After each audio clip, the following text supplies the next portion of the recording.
well, they're he's back here by 1940. That's 740 in Old Money.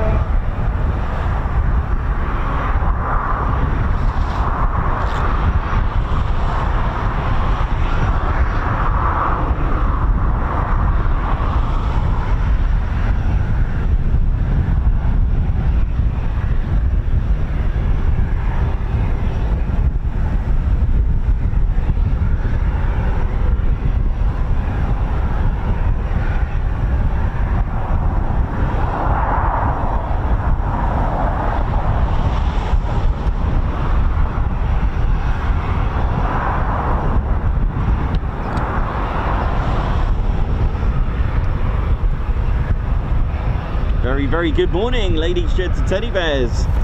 Welcome to RAF Cranwell, RAF College Cranwell.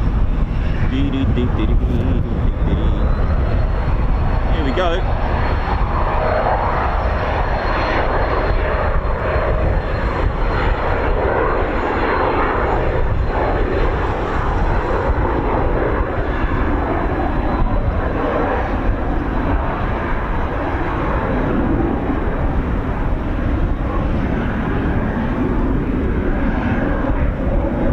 RAF's busiest station, a very historic station.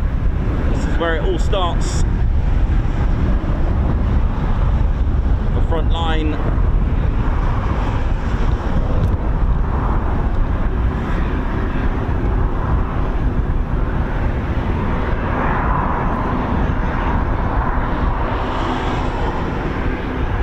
Welcome to the Ted Coningsby channel. Good morning, bright and early. In fact, they already started before I checked in. And all is good. Welcome. So we got on our screens an Phenom T1, and arriving already with circuits is the Grob Prefect. Just coming in now. It'll be non-stop. It's one of those places where if you want to practice, this is your best bet. It is non-stop here, and for good reason. Training our frontline next generation of military pilots from Navy, Army, and of course Royal Air Force.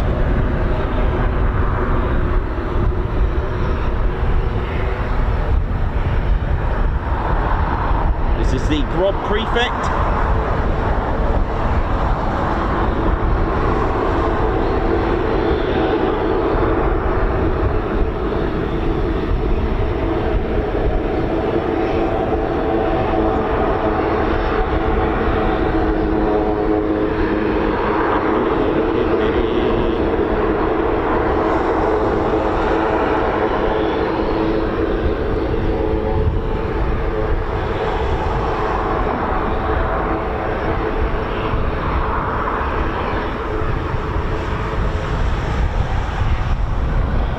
Welcome to the show.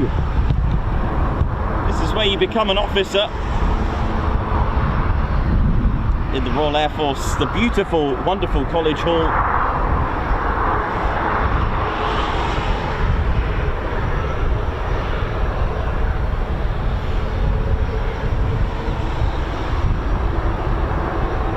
Thanks for joining us for another exclusive show. A little bit windy today.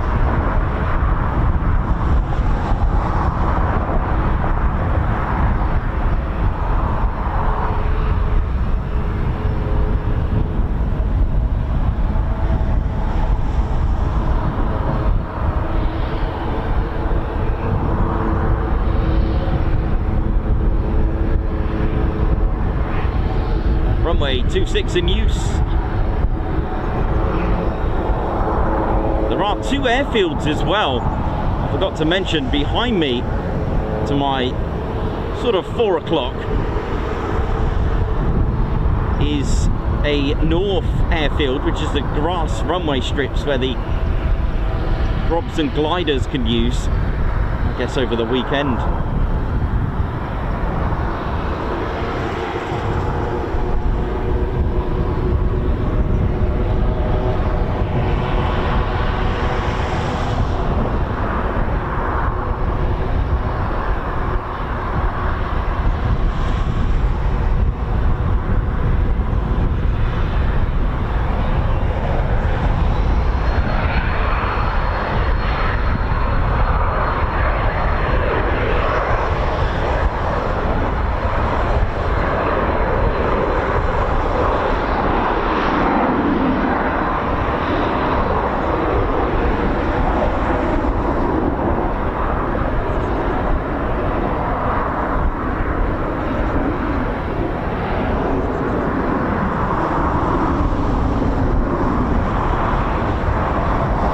whether you are training for fixed wing, multi-engine, rotary, fast jet, you will start with this, the Grob Prefect, and this is where you begin your career, your frontline career, whether you are going in the Navy, whether you want to fly a Chinook, you'll be starting in this before you go on to Shawbury if it's the rotary. RAF careers, let's ride. If you are thinking about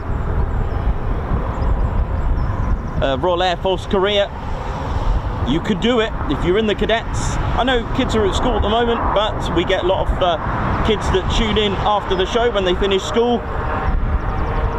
This is the place to be with the likes of Douglas Bader. All our famous officers have been here on this very historic airfield, carrying on the legacy, the history of the Royal Air Force. It's non-stop action here, honestly. It's you know, if you just started out, you want a nice relaxed pace. Actually, probably the wrong word. But if you want to practice your photography, starting off, this will be a good spot. This is a good place and a base. Ted Coningsby channel have checked in with the base. We have made our call to let them know that we're here. It's the right thing to do and the correct way to do it, especially in this day and age. And welcome to RAF College Cranwell.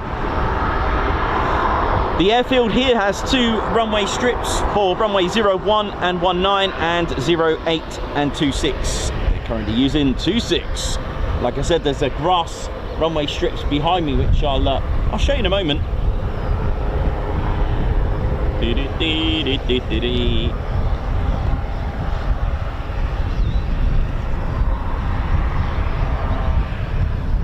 And of course, we do have our, fingers crossed, our practice rehearsal for Troop in the Colour, or the King's birthday, coming up sort of around 1300, around that. I'll get you better times as of when. Didn't you enjoy yesterday? I certainly did. Who loved it?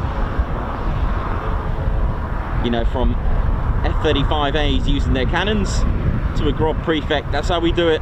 Military aviation from start to front line. This is the Grob Prefect, the successor or the upgraded version of the Tutor.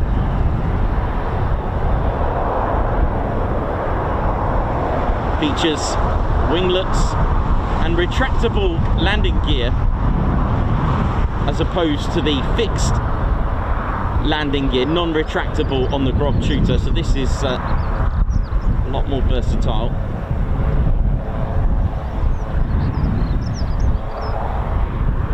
RAF Cranwell parents RAF Barkston Heath as well as a satellite station.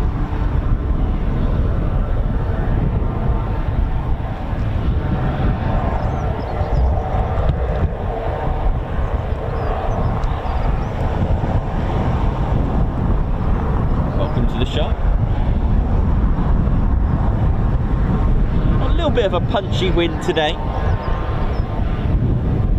not as bad as yesterday. Goodness me, that was emotional. And of course, I'm naturally joined with us by our squadron leader, Ted Coningsby. In fact, you know what? It just occurred to me, I should check Ted in and get him a flight here. Actually, I wonder if I can arrange that. Ted's not flown from here. I'll have to sort that out, Teddy.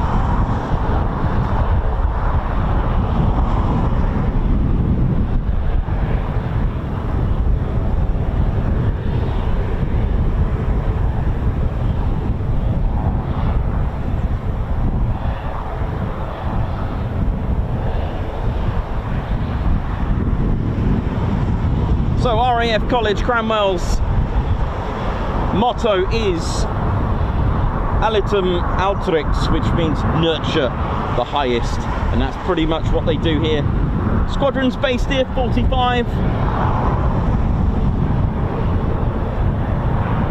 And 57 Squadron.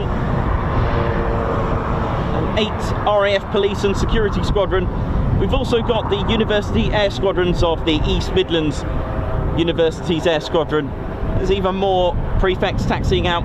Units, we have the Free Flying Training School, 6th Flying Training School, Air and Space Warfare School, Band of the RAF College, Central Flying School. It is the headquarters for the Air Cadets, RAF Disclosures, RAF Officer Training Academy, RAF Auxiliary Air Force Band, Specialist Investigations Branch, and 2 leaderships, the Tutor Academy of Leadership and the Robson Academy of Resilience. And display teams, we've got the RAF Music Services as well, and they do parent Parks and Heath. 2 types of aircraft operate here, Prefect and the Embraer Phenom. And you can see tutors here, but this is done at a different level over the weekends, I believe.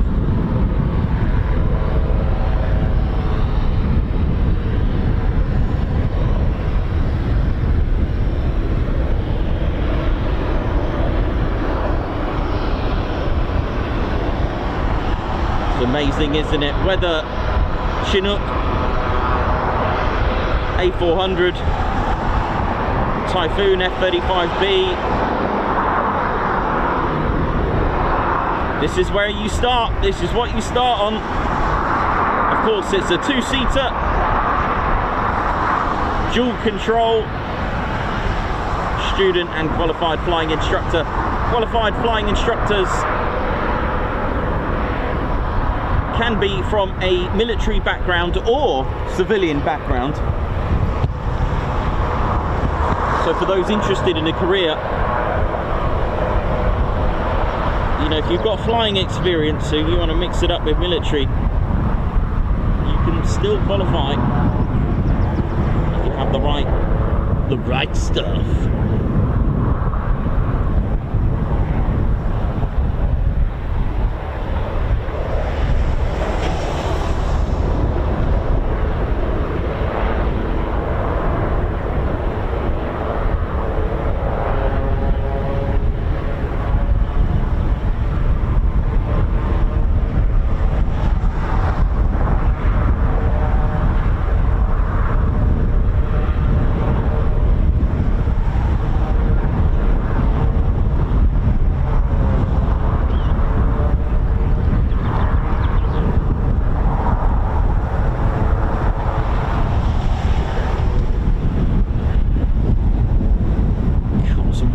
Punchy winds now.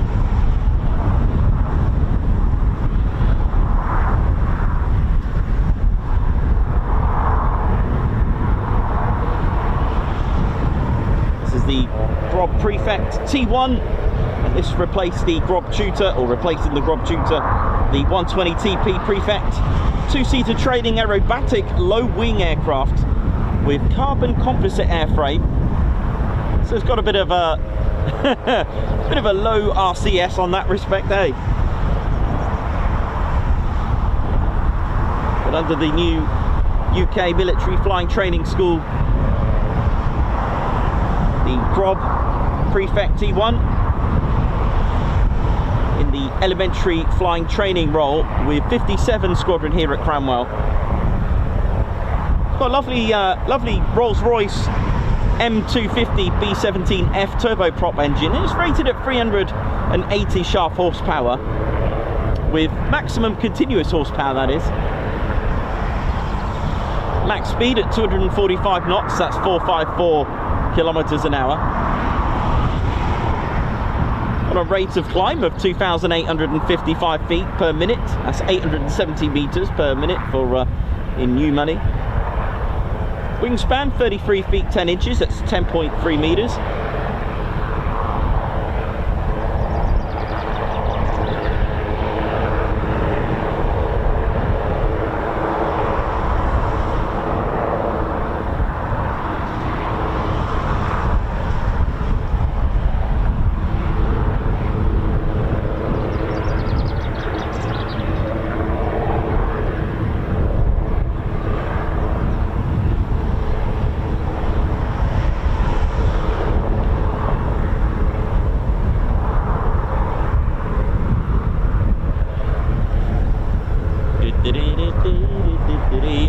good, ladies, gents, and teddy bears? Welcome to the show.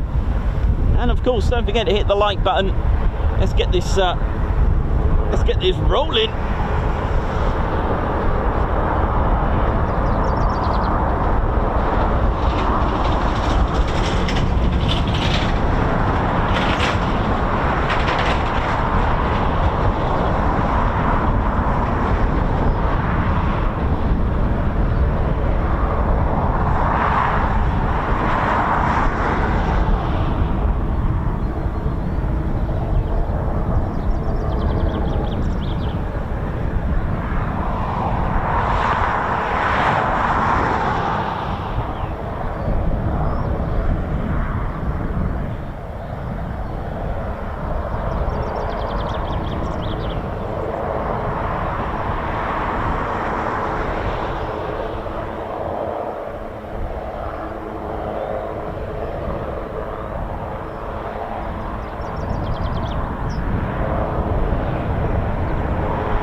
What's amazing is that the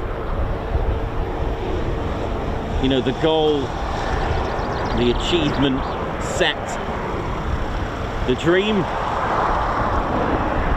for this pilot to become frontline, which makes us proud, really.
Get a sense of pride.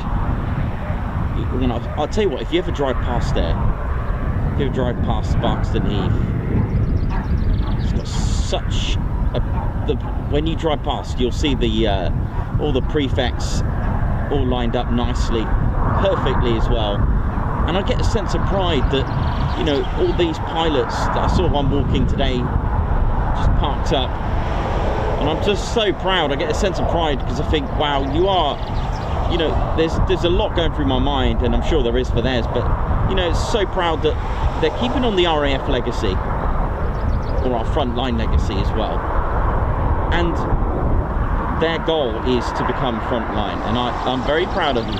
Anyone that serves, whether you've served, you're a veteran, any role, for me, it's a sense of pride for me.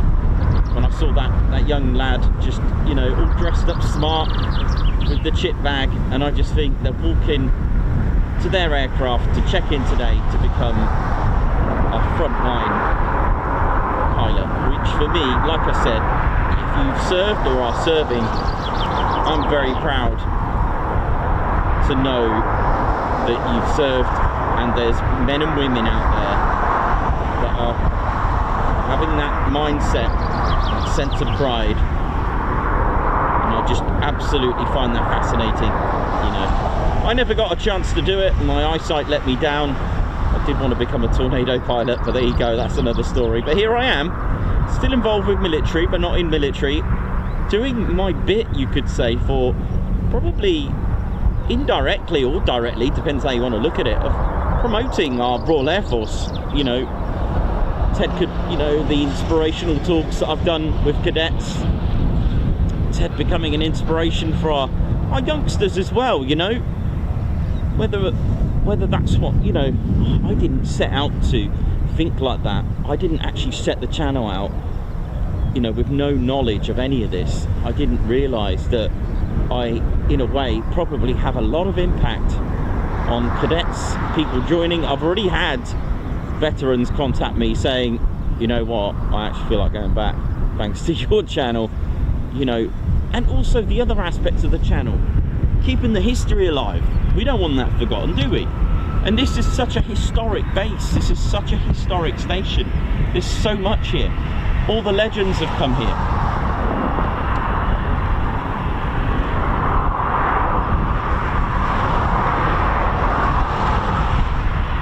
So for the pilot in this aircraft, they will lead on to the heavies and probably go on to 24 Squadron, the operational conversion unit at Bryce Norton, and then potentially lead on to fly the A400 or the C17. And what's interesting, it's got a very similar layout to the A400 inside as in the cockpit area. You'd never have thought that, right? Nice T-tail there.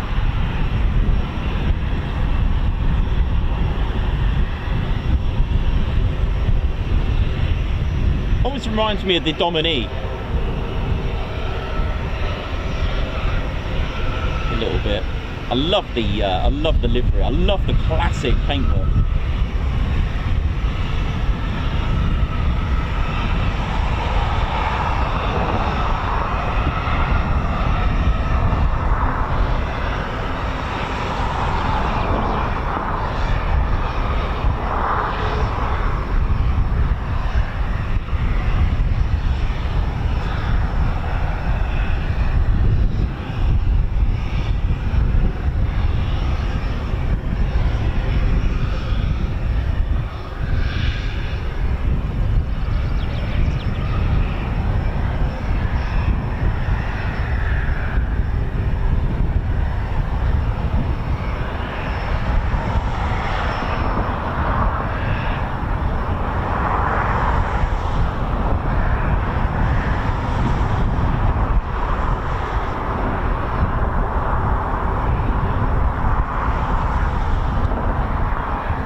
So the Embraer Phenom T1 flown with 45 Squadron, powered by two Pratt & Whitney Canada PW 617F turbofan engines, rated at 1,695 pounds of thrust. That's 7.54 kilonewtons. Wingspan at 12.3 meters, that's 40 foot, 0.4 inches. Max altitude, a very pleasant 41,000 feet. That's a maximum operating altitude, which is, that really gives a good service ceiling there.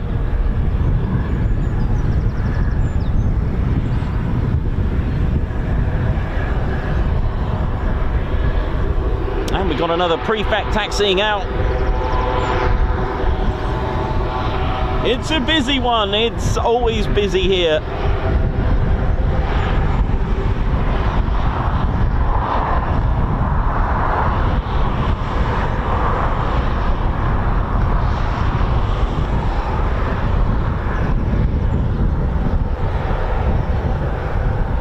So the Phenom 100, or Phenom T1, took over the multi-engine aircrew duties from the King Air B200, or the B200 GT, in 2018. It's got a touchscreen cockpit and comprehensive navigation and communications and flight safety suite.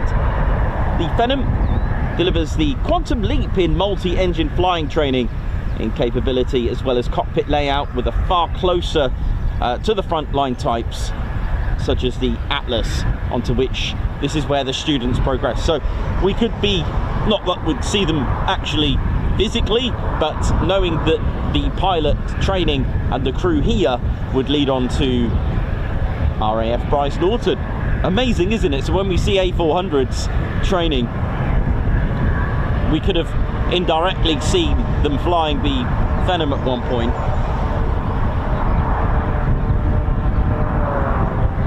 And it's the Phenom is only based here at Cranwell.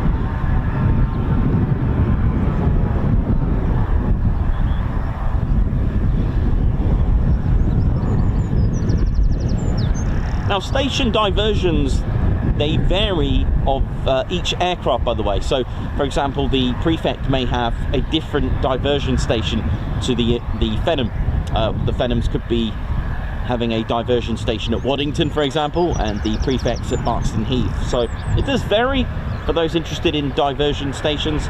It does change all the time from base to base, or base to place. For example, Coningsby, they will have a different station diversion, and for different things there'll be a different station diversion for armed aircraft and all this kind of stuff. It's not necessarily the closest station for a station diversion. You can hear Leeming sometimes, you could hear Valley. You can even hear Mildenhall as well.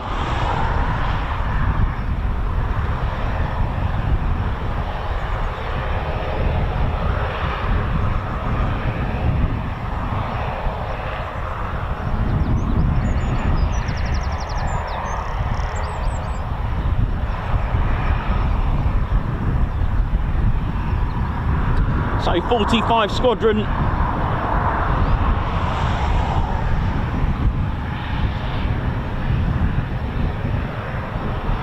operating this. They formed at Gosport in 1916 as a scout unit flying the Sopwith. That was in France when they flew the Sopwith before re-equipping with the Camel in 1917. Subsequently sent to the Austro-Italian front, but returned to France late in 1918 for re-equipment with the Sopwith Snipes for bomber escorting duties. And although the armistice precluded operations, they disbanded in 1919. Now, they reformed 2 years later in 1921, and they were dispatched to Helwan in Egypt as a Vickers-Vernon bomber transport unit. They moved to Iraq in 1922, fulfilling mostly policing and airmail duties, and finally moved back to Egypt in 1927, and remnants of the unit taken over by 47 Squadron. 1927 saw them reform again with the Airco DH-9A at Heliopolis, and subsequently flew the Ferry 3F from 1929. Hawker Hart and Vickers Vincent, Ferry Gordon and Vickers Wellesley as well, and detached and served in Kenya from September 1935. 1939 they were re-equipped with the Bristol Blenheim in Egypt and flew wartime missions over the Western Desert in Syria and Sudan before moving to Calcutta and Burma in 1942. Now, they were almost wiped out in combat with Japanese forces. 1942 saw them reform in November and return to combat duties in June 1943 as a dive bombing unit, and this time they'll be using the Vultee Vengeance. That one, I do not have a clue what that looks like, but they were re-equipped with the de Havilland Mosquito, which I do know what that looks like, in January 1944, and returning to combat duties in September of that year. 1946 they transferred to Ceylon and re-equipped with the Bristol Viewfighter. 1948 they were dispatched to Kuala Lumpur for Operation Fire Dog, the Malayan emergency in August. Full squadron deployed in 1949 with detachments in Malaya, Singapore, and finally re-equipping to the Bristol Brigand, which I have come across before in the late 1949. The Bristol Brigand, a bit of a lost hero there. You'll have to have a look at it. And they exchanged the Brigands to Hornets, another legend, and that was in 52. 3 years later, they relocated to Malaysia for training on the Gloucester Meteor and the de Havilland Vampire, until being re-equipped with the de Havilland Venom. In 1957, another spell at Singapore, re-equipped the English Electric Canberra B2, and 13 years later they disbanded. 2 years later they came back in 1972 at RAF Rainham in Norfolk as a ground attack training unit, flying the Hunter FGA9, and within weeks the squadron moved to RAF Wittering, close to me. In 1976 another spell had been disbanded, and in 1984 they reformed as 45 Reserve Squadron as the Tornado Weapons Conversion Unit at RAF Honington, but renumbered as XV-15 Reserve Squadron in 92. And in that year the multi-engine training squadron flying the Handley Page Jetstream T1 at Cranwell, they were redesignated back to 45 Reserve Squadron. In 2003 they were re-equipped the Beechcraft King Air, and 2006 they removed their reserve status, and in 2018 they were re-equipped with this very aircraft that they're taking off from. They kind of timed out well, didn't they? Good sound.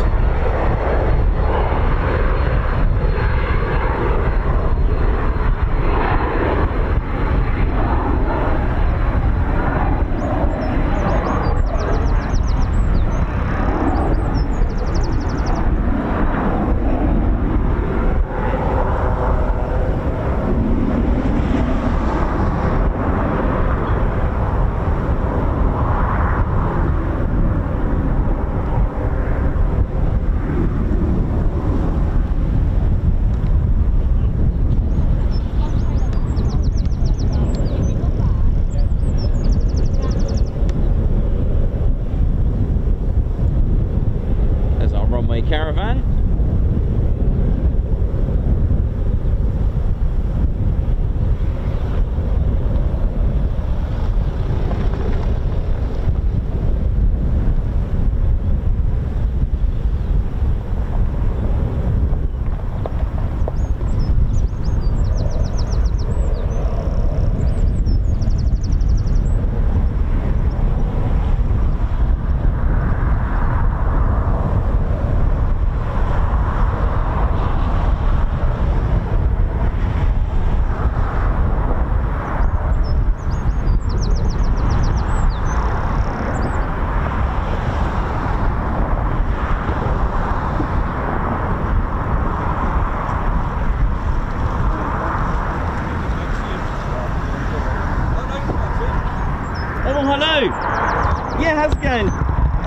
Good. Let me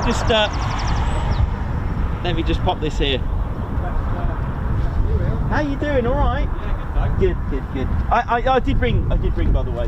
Oh, did you? Yes, I did ring. I know you normally do, but yes, I spoke to. So I didn't catch her name, but I did speak to someone. How you doing? I'm Nicholas. I did genuinely ring. That's all right. No, I know you don't.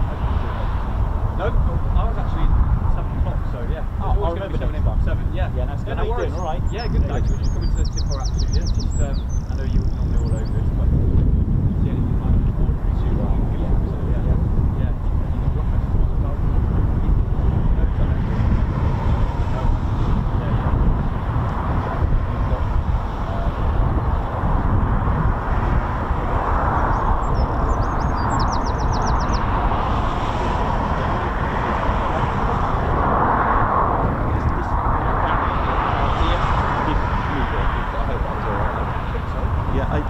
It was over here, so I pushed it back over there. Right. Yeah. You know, it's not the best, but I pushed it back.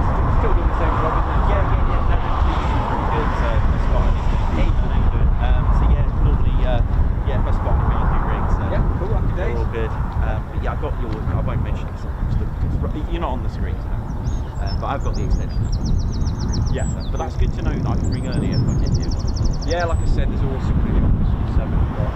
So yeah, the sooner you call, then we know that you're here. Yeah, nice. Oh, you've got to meet Ted, by the way. So so there's a reason why he doesn't wear an officer's cap actually, because Ted represents one. Yes. Okay, yeah. Yes, that's why Ted will always have the there.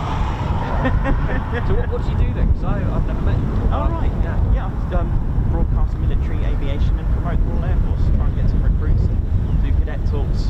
invited to. I've got no military background, but I learn all the ropes and learn everything about as much as I can. I'm still learning, and then I kind of inspire our cadets. I get to do some talks as well. It's quite nice. Yeah. Do you get many people watching you? Yeah, so I'm at Poseidon the air show.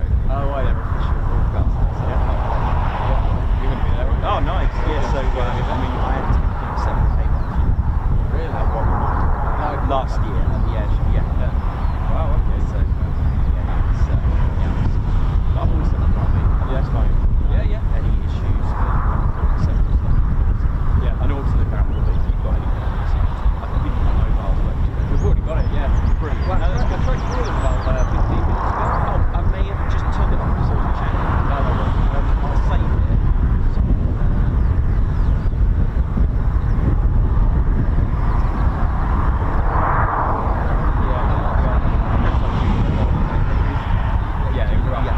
Shall I save it as here?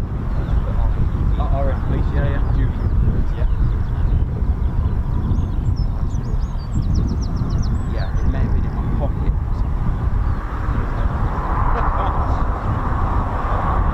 That's brilliant. That's cool. So yeah, I'm Nick Costa. I love the channel. That's how you should do it. Yeah. Things like fog.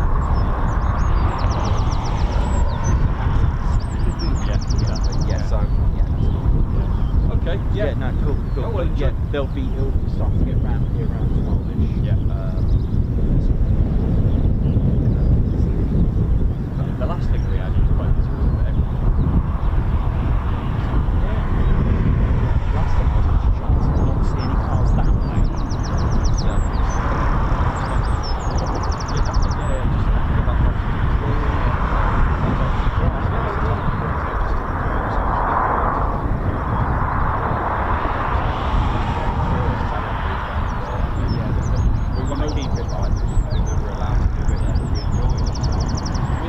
the only thing that we worry about is the traffic.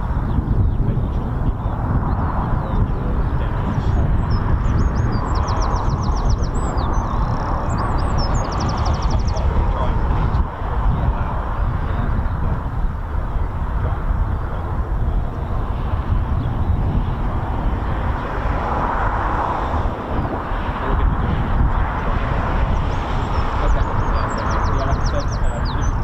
yeah, we'll do. Thank you.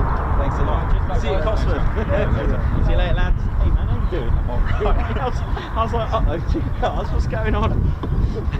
What took for the first time ever, you get me in trouble.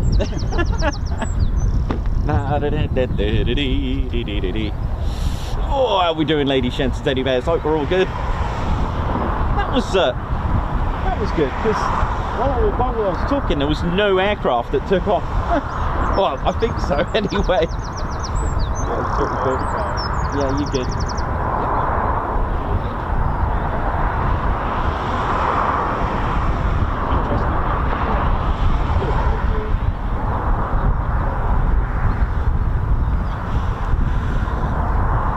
Oh, what a lovely day. Oh mate, the F-35 yesterday. I was so gutted. I took the risk. I thought I'm gonna go. I was like, oh my word. I waited and waited. I got there around 10. It was just pouring it down with rain. I was like, is there really? Because I remember when I spoke to you, you said between 12 and 1 it's supposed to stop raining, and I was thinking, can I even set up in this wind? And then my radio went off. That call sign, they said they're a 4-ship and they'll be back in. Are you ready for this? Not 60 minutes, not 70 minutes, 69 minutes they'll be back. Nice. So I was like, that's very precise. Very precise, very so they came back, and I was like, oh my god, I've got a bit of a heads up thanks to that radio call. So I ran out, I thought, I'll try. And mate, it sounded horrendous in terms of the wind. The punch, the noise. Oh, I didn't know it was going to have flames coming out of it. I was just thinking all the time I was watching it, because I was out at the back and thought, oh, you made it. And I was just thinking, imagine getting some decent stills of it. Are you off this week? Yeah, all week. Yeah. I'll send you a message. I'll send you a message. Friday, you were late,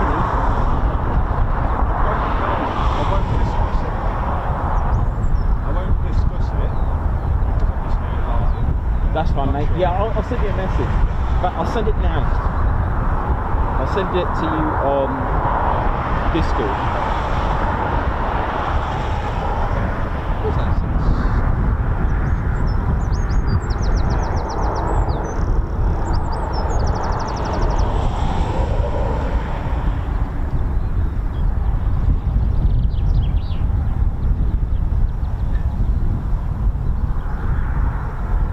Right, it's sent now.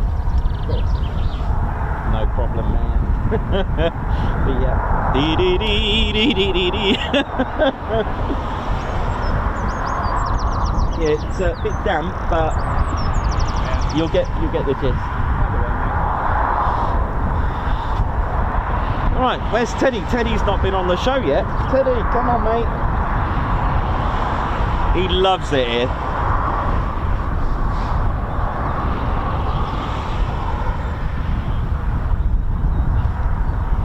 It's our squadron leader, Ted Coningsby, ladies, gents, and teddy bears.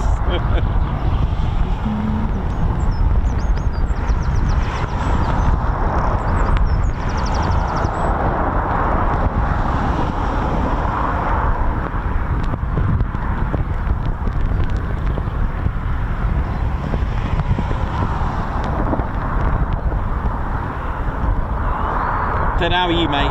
Ted's so proud of being here. You can appreciate how windy it is. Now and again, it really pushes the flag and blows Ted away. Oh, man.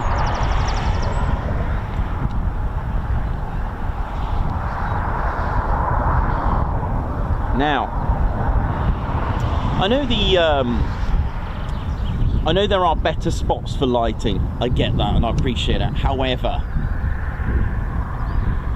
say that, it doesn't look so busy at the moment, but let me see, maybe it's just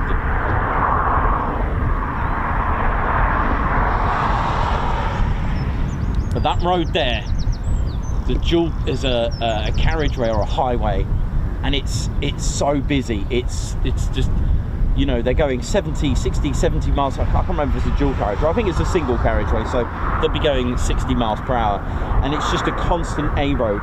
So it's not very pleasant for videography. There's a, you know, if you're going to be there all day having cars go past, and you know, it's not the best for videography at all. You know, it's bad enough at you know, just getting some road noise at Coningsby, for example, or Waddington. It's the same lines. In fact, let me just see what road that is. Is that the A17? Yeah.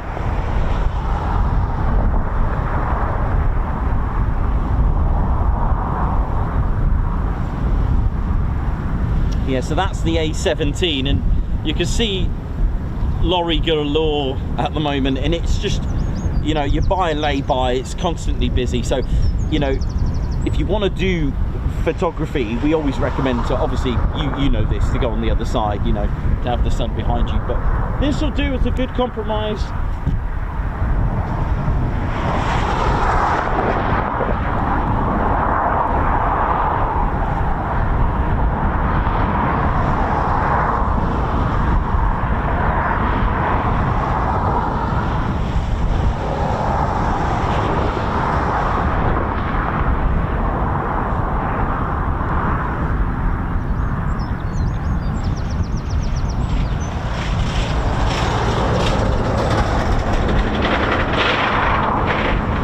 Behind me is bad enough. Can you hear that? It's actually quite busy behind me, but then it all should start to fizzle out sort of after 9 o'clock.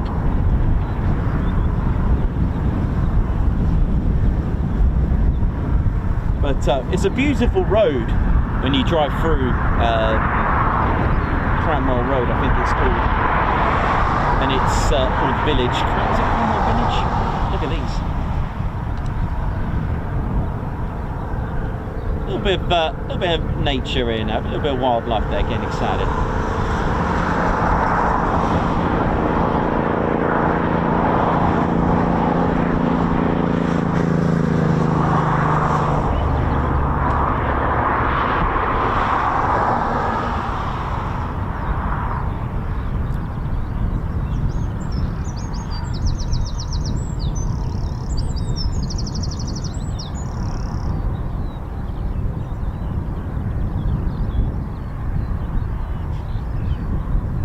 If you just tuned in, we are a military aviation channel. God, how many are there? There's 5 of them.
Cool, isn't it?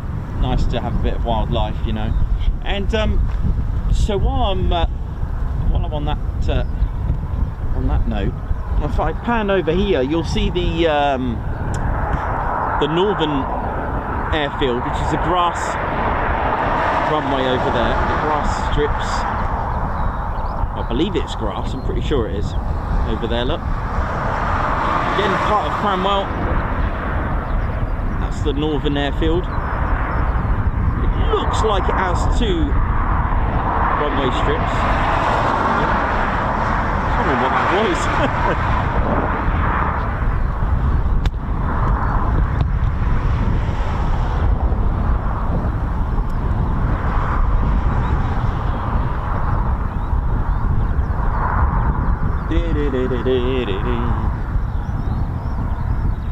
And we've had a busy morning already with plenty of departures. And welcome to RAF College Cranwell.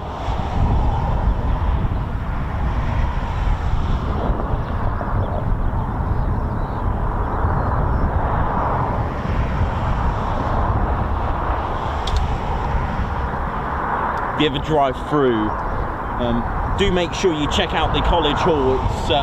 It is beautiful, stunning building.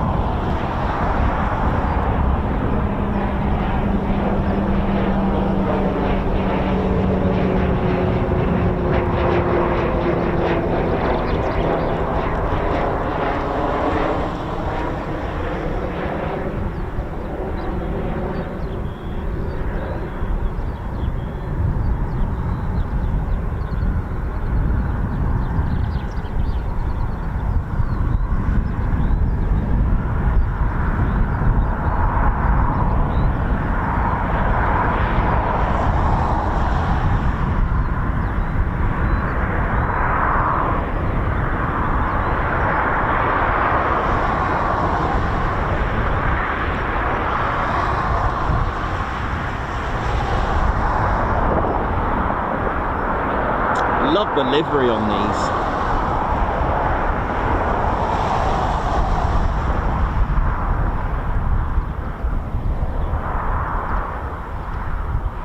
You know, we're seeing the very early stages of our frontline pilots here. So, for the Royal Air Force fast jet pilot, they will go after successfully training on the Grob Prefect. It will then go to RAF Valley, and I can't remember how many months it is on the Texan, the training aircraft. But after that, they'll then spend a year and a half on the Hawk T2, and if their career path they're tuned to the F-35B, they will go on to RAF Marham and train and fly with 207 Squadron, which is the operational conversion unit. So they will lead on to a choice of operational conversion units to suit the aircraft that they're going to be tuned to. If it's of course the Typhoon, they will go to RAF Coningsby and train and fly with number 29 Squadron, which is the operational conversion unit for the Typhoon.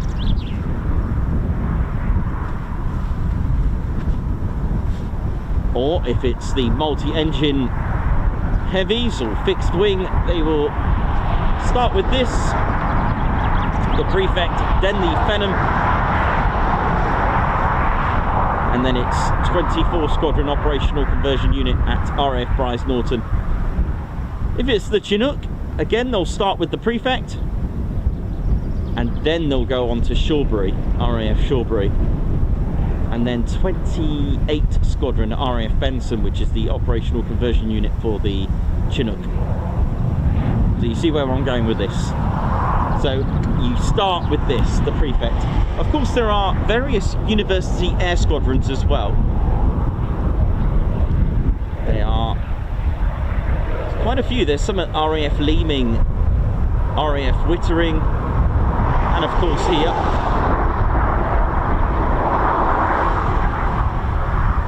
they have the Grob Tutor, the University Air Squadrons. They can operate the Prefect as well.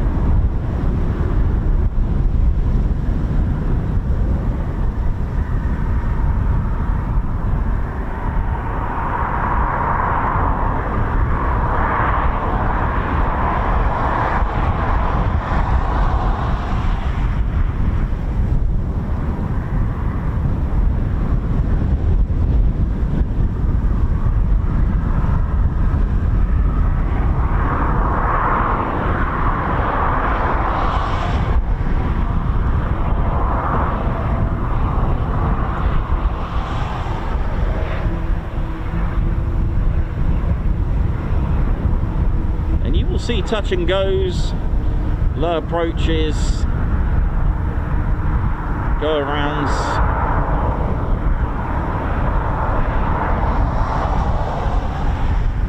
You'll even see formation flying as well.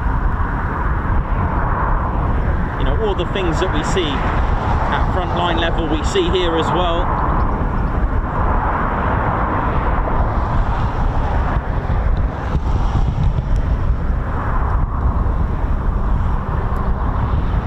Here he is.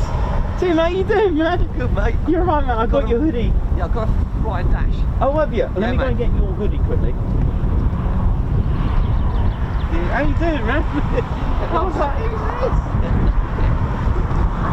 How you doing? Oh, thanks, man. I'm actually going to get your hoodie, mate. That had to be done, didn't it? Like you're on my doorstep.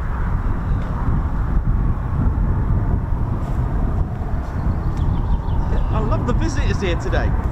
Good.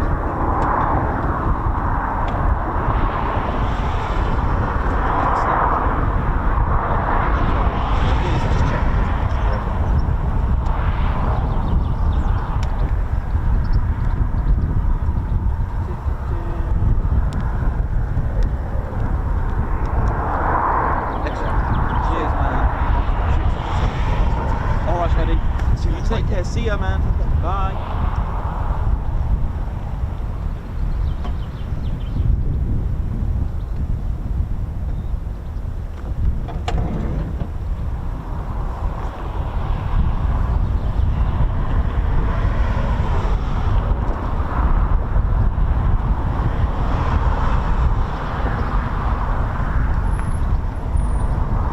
Thanks, Perry, for that.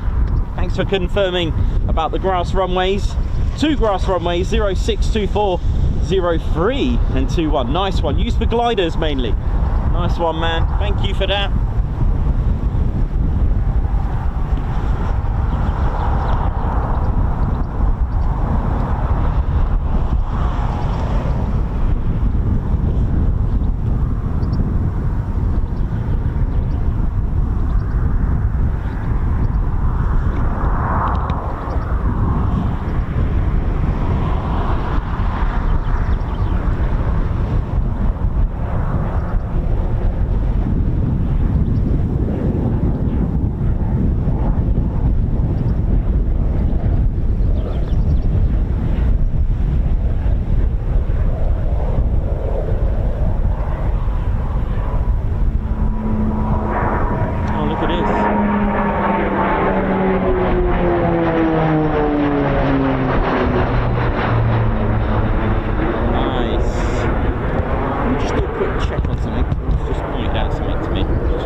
about the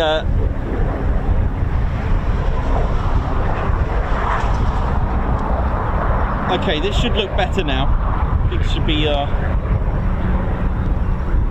oh, they Texans. Nice.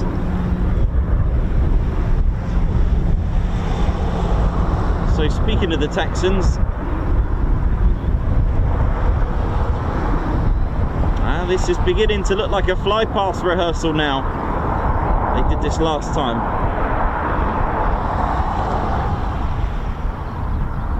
Apologies for the screen for the first hour.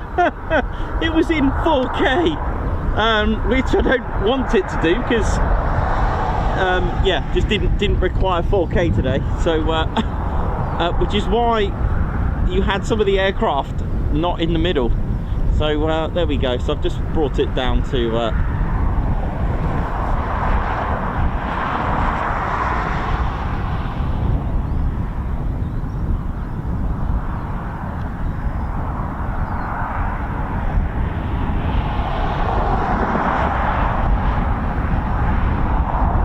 I've just halved it now. Sorry about that. How funny. There you go. We had a mini 4K stream going on. I've just knocked that out now, so we're all good now. So there we go.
Beautiful. That was the Texans from Valley, that did that break.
Prefect.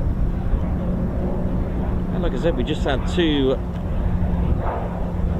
Texans for the Flypast arrive from RAF Valley, and that is for the RAF pilot's career. That's what the next aircraft would be after the Prefect, which is on our screens right now. Very similar livery as opposed to the sort of flashes on there. So the Texan black with the yellow.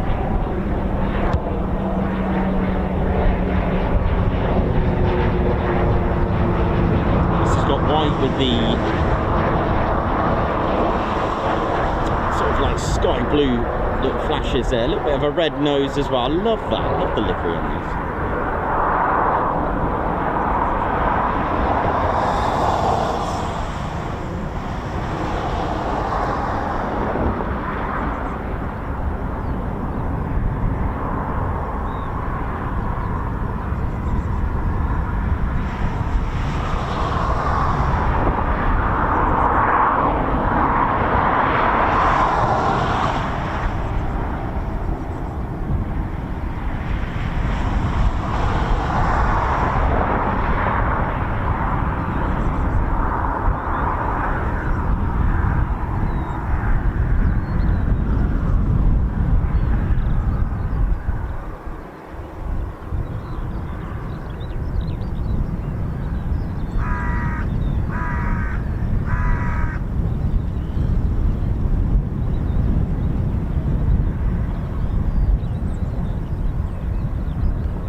To RAF College Cranwell.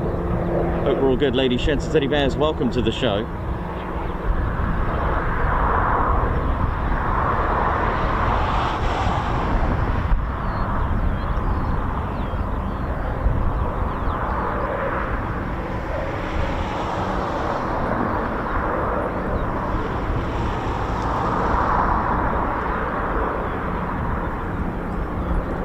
Nice touch and go. So we'll see all the usual things that we see at front line level. All the training from touch and goes, low approaches, a 2-ship, 3-ship, formation flying, go arounds, lots of other various forms of flying that we see at front line level, whether it's Lake and Eve or Coningsby or Marham. And we've got more aircraft coming out. So this should look better on your screens. What's this? This is our there's our Texans. Look at this. We're going out already.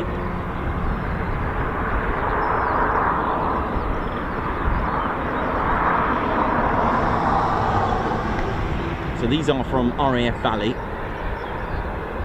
And guess what engine they've got? A PT6. Characterised by the big bore exhausts. Oh yes.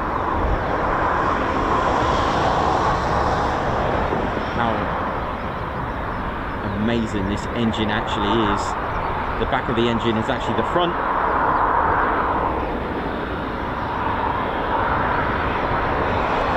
Reverse flow,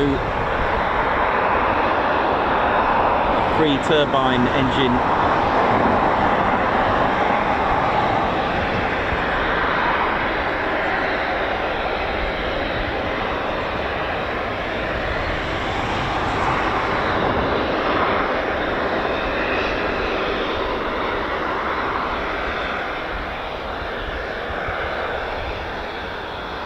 They've come all this way to be on the Ted Coningsby channel.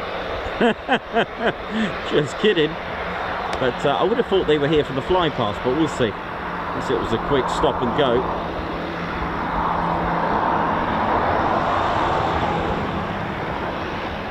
Or maybe they're taxiing to another part. We'll see.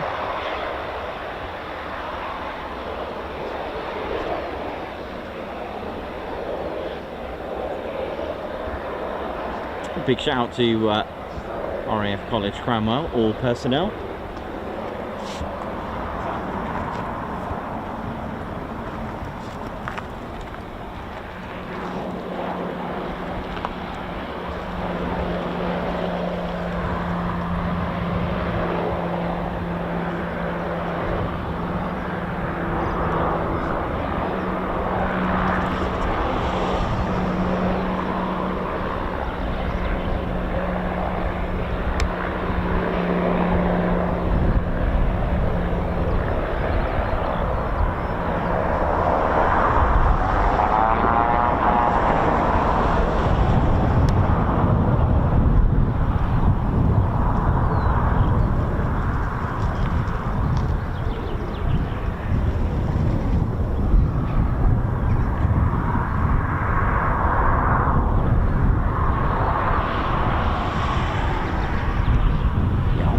they're just, I don't know, are they, let's have a look. Are they going, or are they taxiing to another park?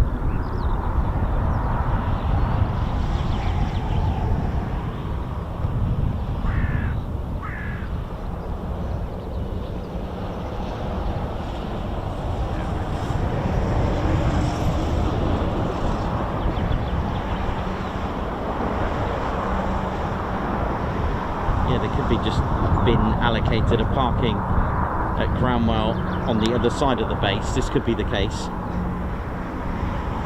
because they literally just got here, didn't they? So that'll explain that. Yeah, apologies earlier for the sort of screen there. It was in 4K for a minute, which meant it wasn't in the same ratio as your screens. But there we go. We were in 4K for a very short space of time.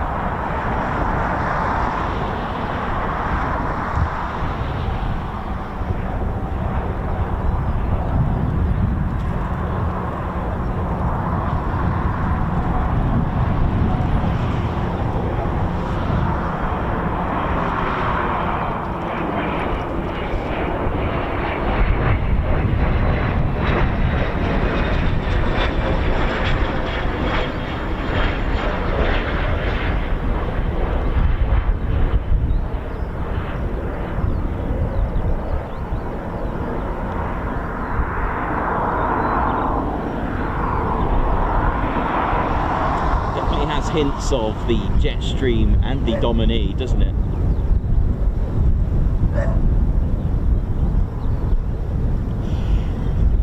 Like I said, it's the busiest RAF station.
Yeah, a really good place if you're just starting out with aviation photography, if you want a bit more of a relaxed pace, where aircraft are constantly in the circuit, not much waiting. This would be a good place to start your aviation photography.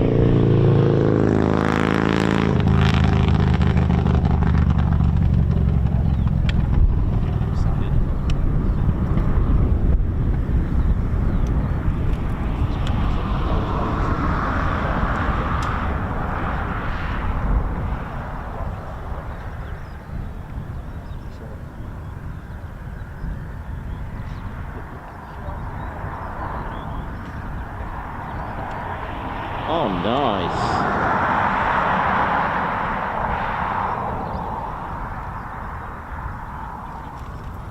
That was almost like a wing wave to its fellow Tutor pilot, Prefect pilot.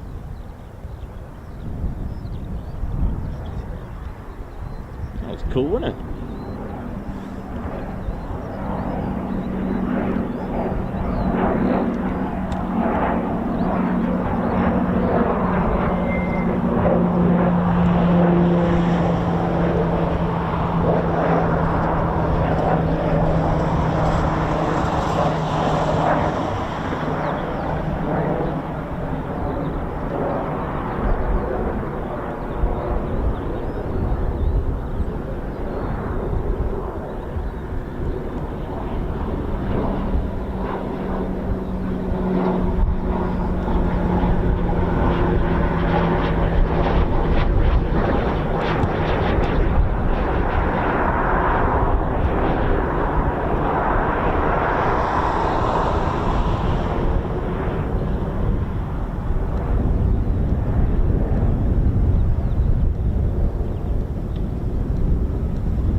was driving past Barkston Heath. I usually pass that when I go to Waddington, and sometimes depending on the situation of the road, sometimes for Coningsby, and especially here, usually pass Barkston Heath, and it is a satellite station to Cranwell, and every time I drive past the beautifully lined up prefects, I just get a sense of feeling proud of the men and women who are about to fly them. And today, as I was driving past, I saw one of the pilots, all smart, with the chip bag, and I just thought, this person is, you know, set his sights on serving our country, you know. And I always get that sense of pride for our veterans, and of course those that have their mind set to become frontline, and of course those that are already in the Royal Air Force. But I had that sense of pride. My mind just went back in time and thought, you are doing the country so proud, and you are keeping on the legacy and the history of the Royal Air Force by continuing to protect our airspace. And that's exactly what these men and women are doing right now, training to become. Now, whether it is rotary, multi-engine, fixed wing or fast jet, they will start in one of these.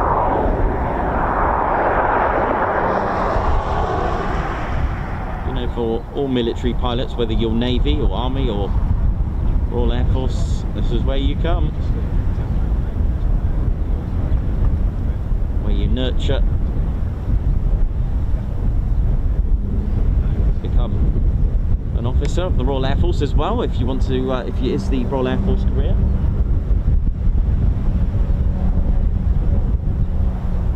So our two grass runways over here for the Northern Airfield, 1,100 metre grass runway strips over there, and again it is part of Cranwell's airfield system.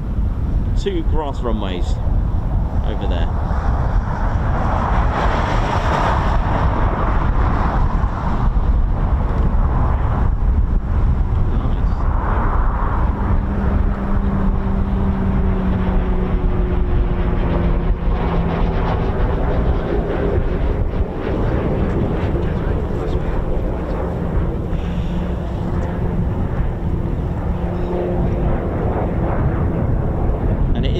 Places where I will just have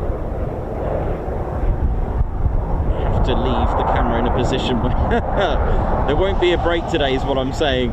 So cups of tea and a bit of tiffin will have to go with aircraft just flying around, because it is non-stop here.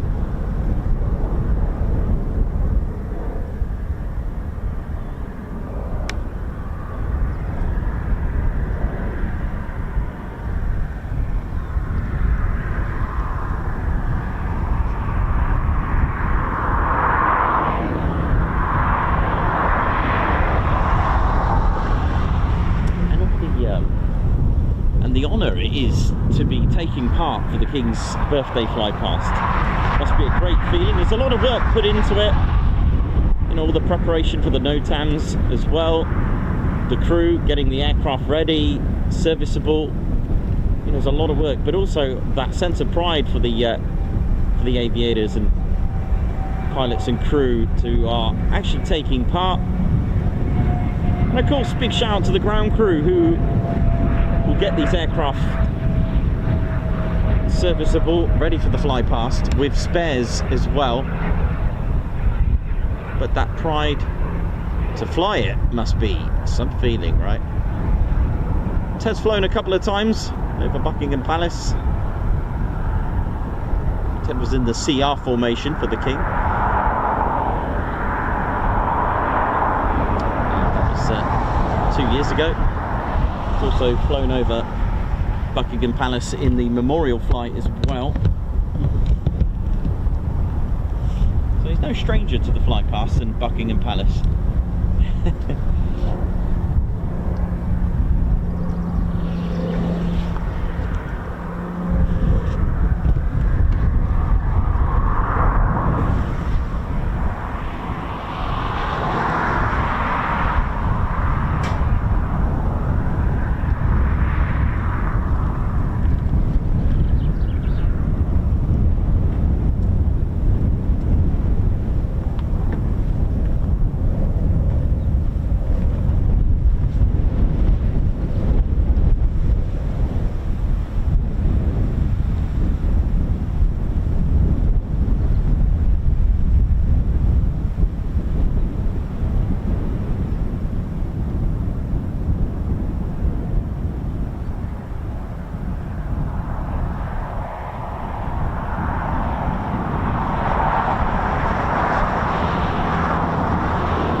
big shout out to the air traffic controllers who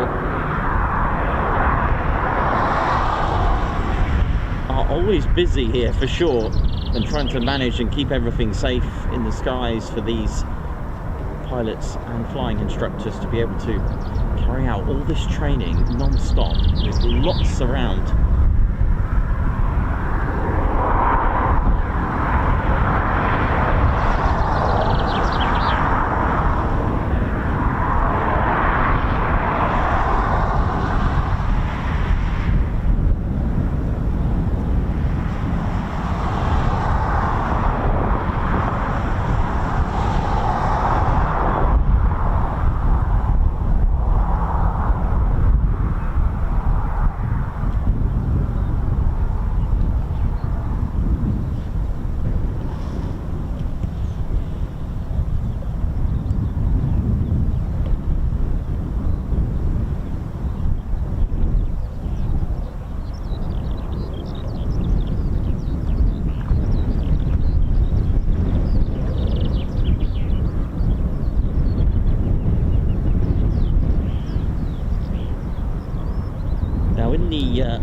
Missing from the Flypast will be the red arrows who will be missing from the Flypast, because it's not something they need to practice really. That is what they do. Flypasts and aerobatics are their thing, day in, day out. So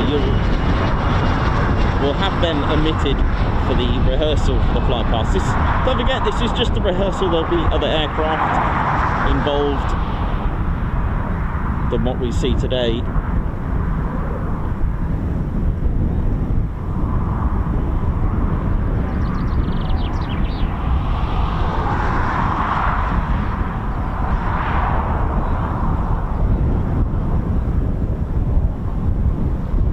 Should have the Lancaster today, and another omitted aircraft will be the Spitfires, I believe.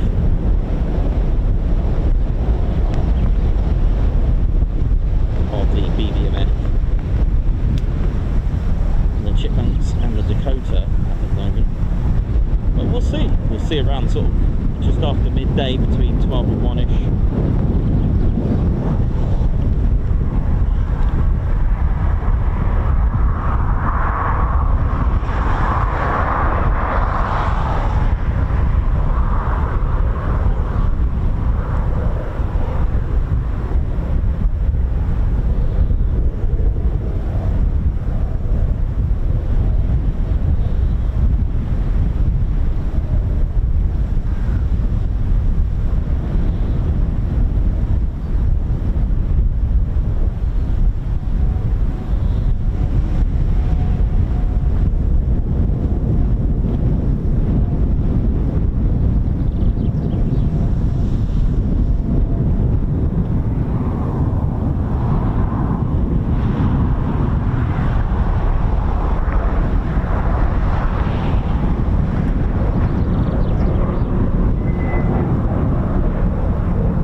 You look, there's aircraft of Cranwell. It's amazing, isn't it? Just non-stop.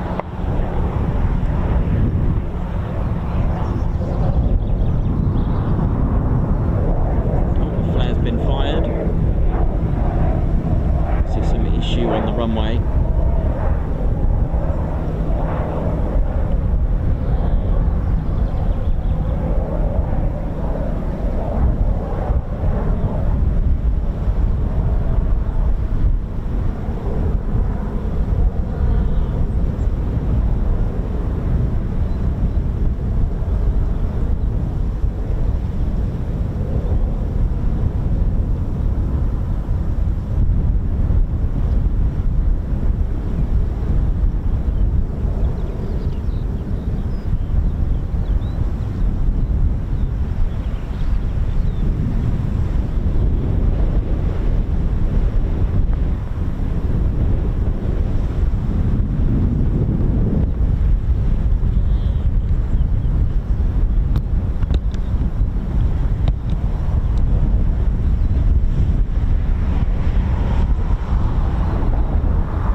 there's a total of 15 university air squadrons and 13 air experience flights across various locations, such as RAF Leeming, Wittering, and of course here. Thanks a lot, Perry. Hope you're good. Dr. Soda, thanks for earlier, man. Thanks for spotting that.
In the open here.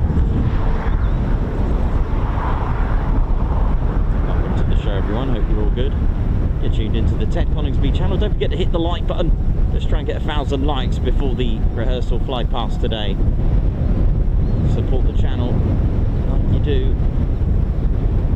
We are very close to 95,000 subscribers.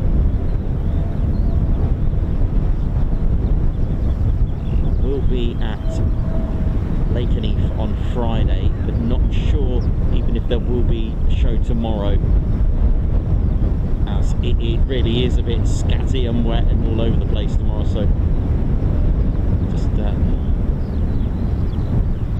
see what we can get tomorrow.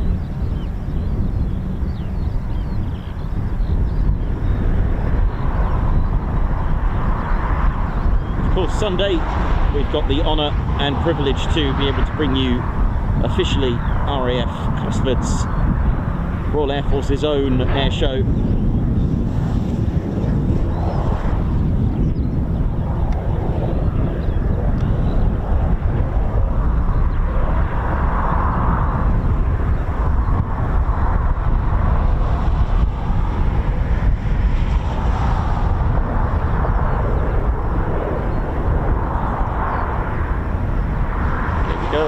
Circuit.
Squadron, as we mentioned, spent a lot of time out in Burma, Egypt, Singapore during their history.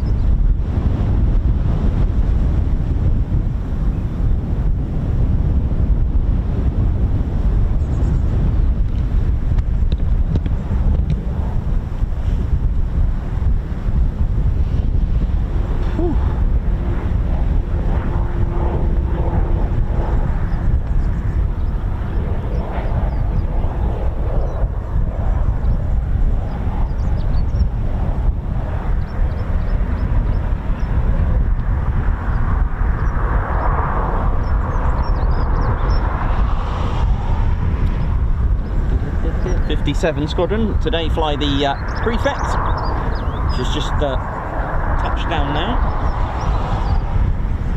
and of course 45 Squadron flying the Phenom T1.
Bit of lift there. Oi, oi. Who's that?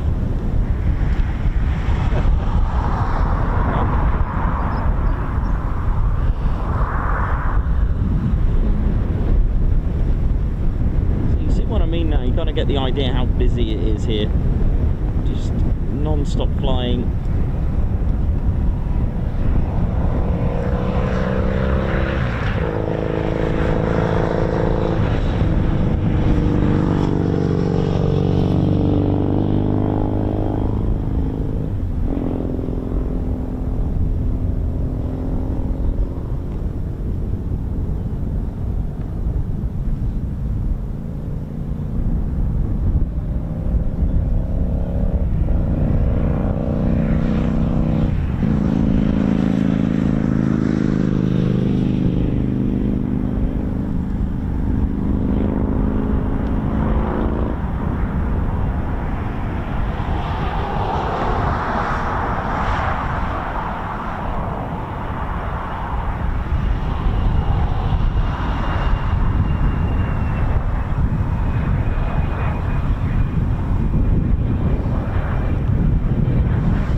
helicopters come here as well. I think the Juno will be here for sure.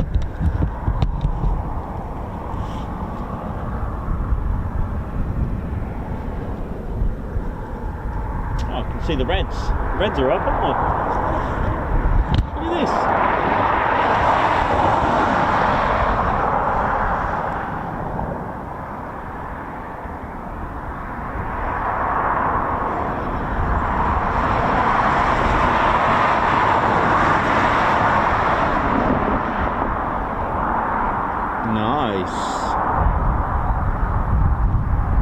Cool.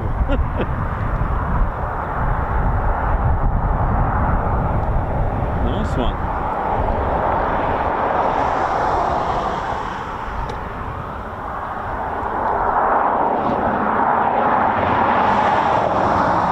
Well, if I can get any red arrows action from this far away, I'll shall get some action for you. Bit of red arrows there now.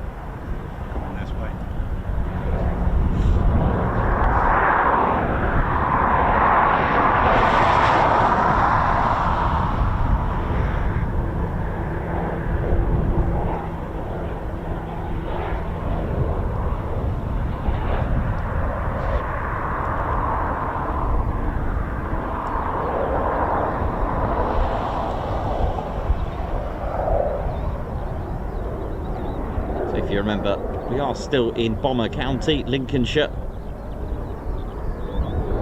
During the time of World War II, had around 46 or so bomber command stations, with an average of just 7 miles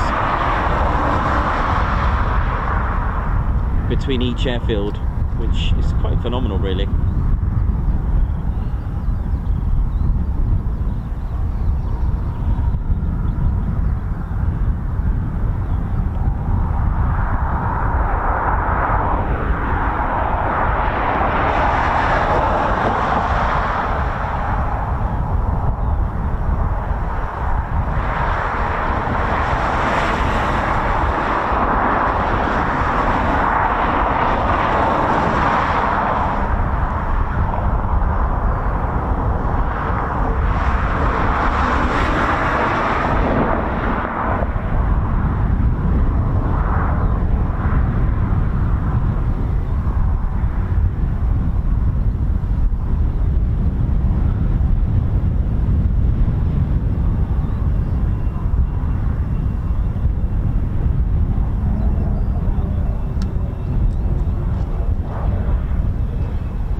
So we've got our Juno as well.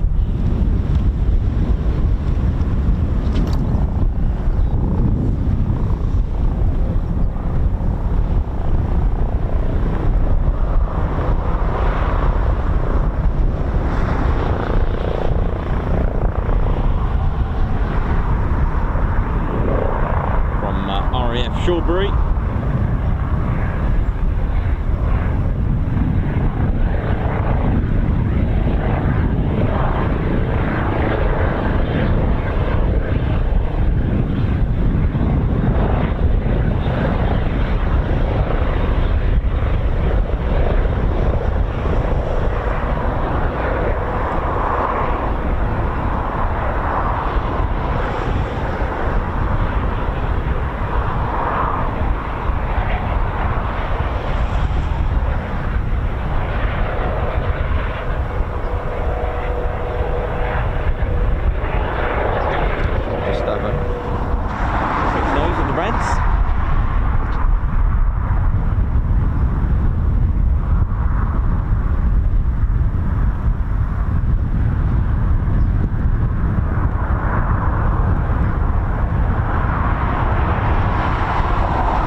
say it was going to be non-stop.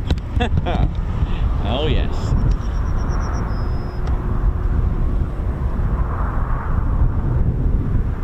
So keep a lookout on ADSB and whichever flight radars that you use for some surprises from today. We could get aircraft arriving at Waddington. We had this last year, I think it was, wasn't it? We had Apaches and Chinooks landing at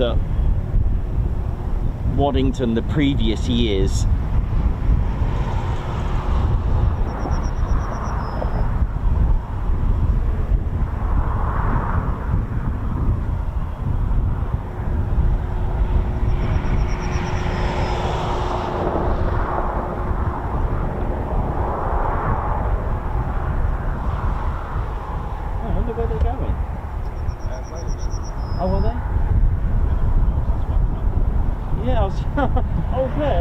Over there, I was like, okay, that was cool. Well, it was good to see them.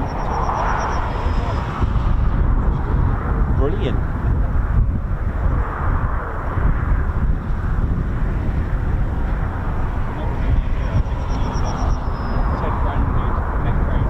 There you go. Yeah, that'll be good. Whew.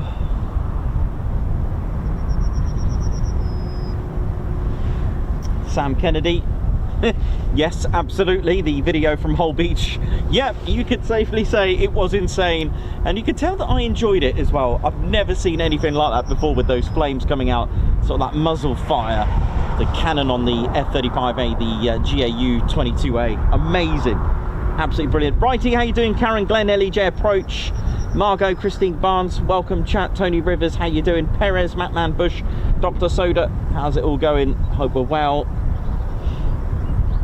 Hope we are all good and feeling good. Jenny B, Sean Oliver, oi oi.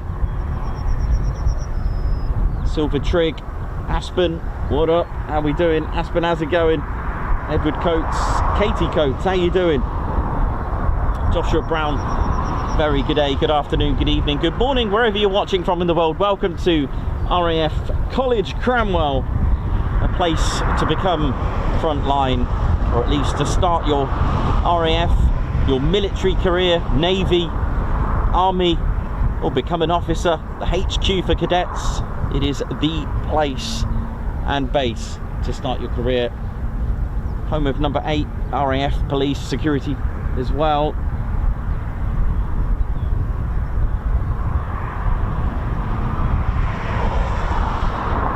It's got exceptional history, and it was Sir Hugh Trenchard, the first Chief of Air Staff, who established the RAF College Cranwell on the 5th of February 1920, and this assisted in the consolidation of the Royal Air Force's position as a single and independent service on the 1st of April 1918, as long ago as that.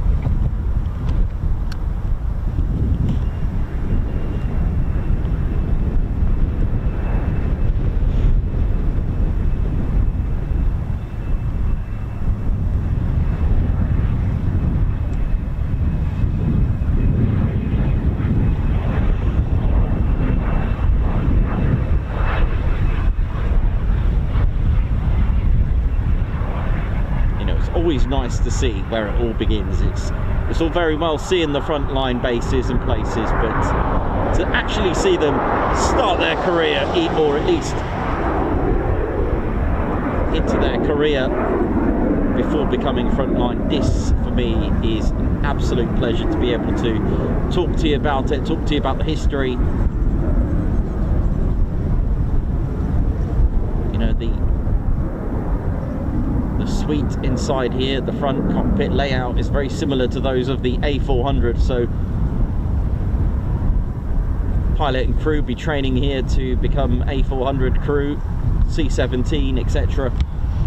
They'll make their journey to RAF Bryce Norton, fly with 24 OCU.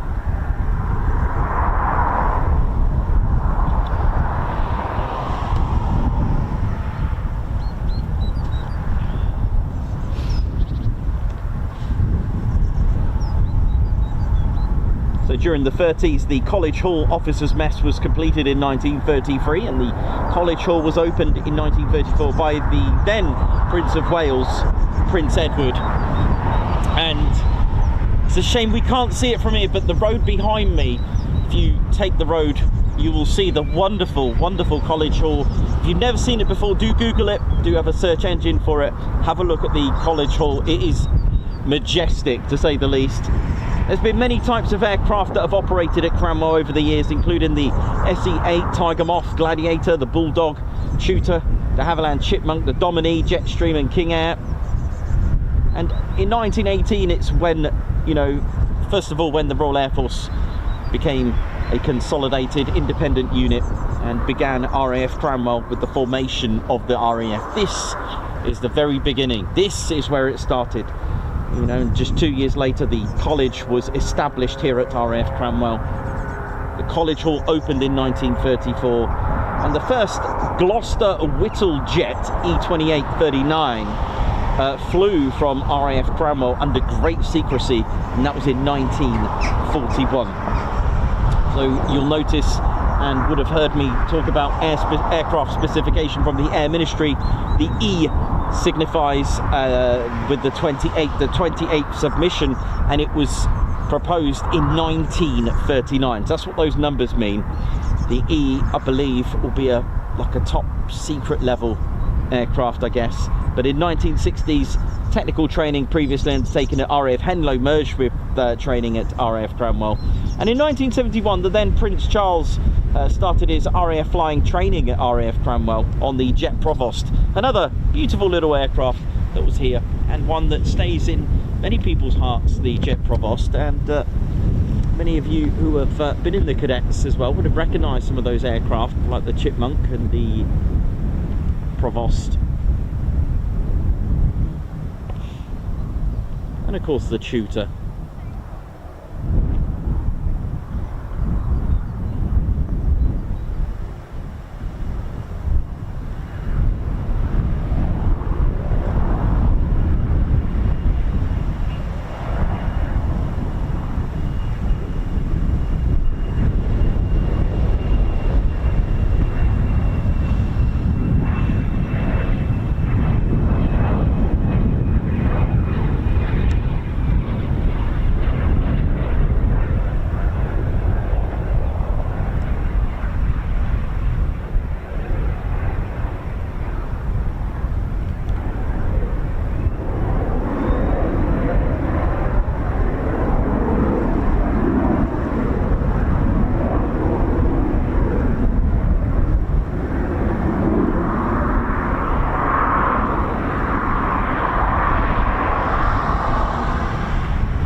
Like a Grob Tutor, look at this!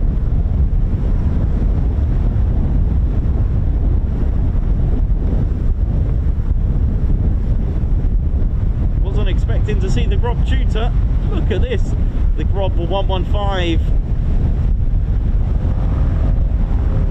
Here we go, another aircraft to add to the list today.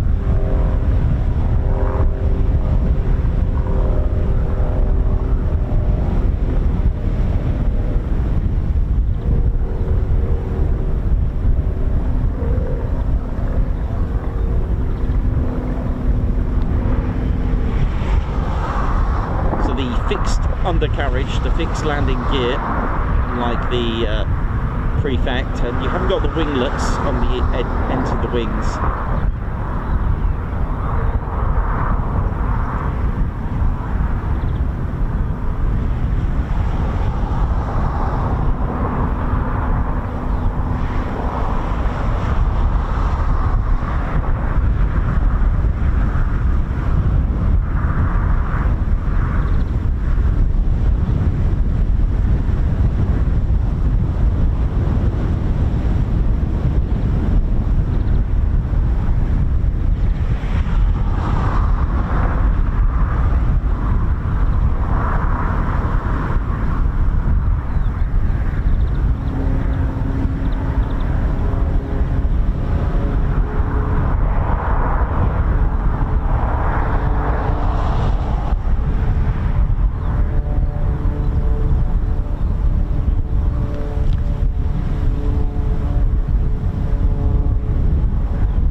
close, isn't he?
Going to be a runway change actually. This will be quite interesting if they're going to use runway 19. That'll be interesting. We'll have to find out.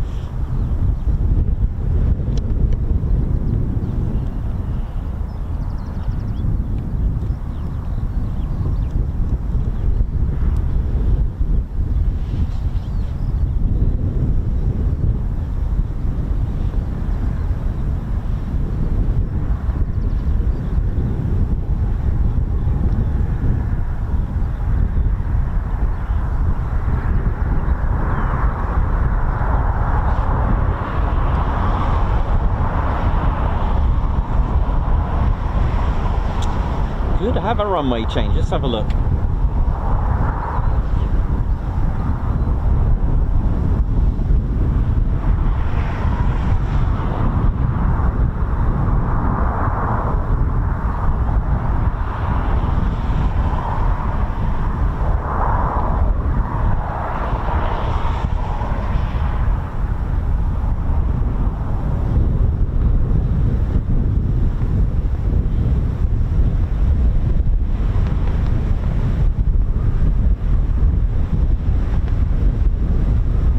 RAF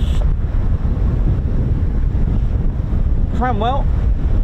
It's just to the just over 1 mile to the west of the village within the parish of Cranwell, Braunswell Bayard's Leap, and RAF Cranwell has two airfields, the northern airfield being the older one that I showed you with the grass runways.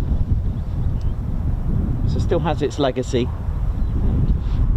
Usually used by the gliders and lighter aircraft as well, and was used in the history for with the biplanes and light aircraft in 1916. It remains today as a grassed field used regularly by gliders and light aircraft today. The southern airfield, which is here, has two runways, 01 and 19, and 08 and 26.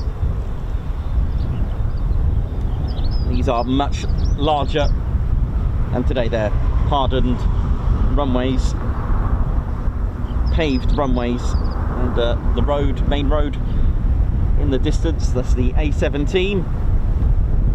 But the base was first used as a flying training base in 1917, and the paved runways were built in 1954 to make way for the jet aircraft, the Meteor and the Vampire. Cranwell's association with the aviation began pre-RAF, so the First World War. Admiralty was also establishing a series of air stations as well around the south coast and the east coast alike to supplement its coast guard system and to alert our shore defences against sea and air invasions. And it was in 1915 that the Royal Naval Air Service, abbreviated as RNAS, if you see that, they sought to establish a single unit at which officers and other ratings could be trained to fly aeroplanes, observer kite balloons and other forms of airships. And by 1915 the Admiralty was requisitioned with some land purchased, around 2.5 acres of farmland at Cranwell, and it was in the following month that the construction began to happen here. And the Royal Naval Air Service training establishment Cranwell, it was commissioned, that was 2 years on the date of the independence of the Royal Air Force. So this was on the 1st of April 1916 when here was established as a Royal Naval Air Service training station, and that was under the command of Commodore Godfrey M. Payne. Now Cranwell later on became known as well as HMS Daedalus, so it began not only in World War I but also as a Royal Naval Air Station as well. So in addition to the flying training airship operations, it was also a boys training wing. It was also established here, tasked to train riggers and other naval ratings, mechanics alike, with and then 2 years after that, on the 1st of April 1918, of course, the Royal Air Force became a amalgamated single unit.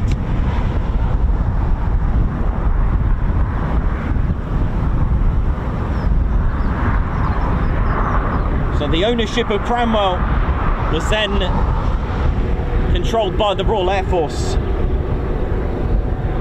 The former naval base was then replaced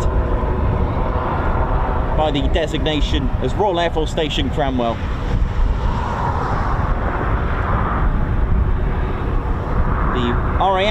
The RAF College Cranwell opened on the 5th of Feb 1920 under the command of Air Commodore C.A.H. Longcroft. And there was a message given by the Chief of Air Staff in the first entry of the cadets and the expectations, and this message was quite clear.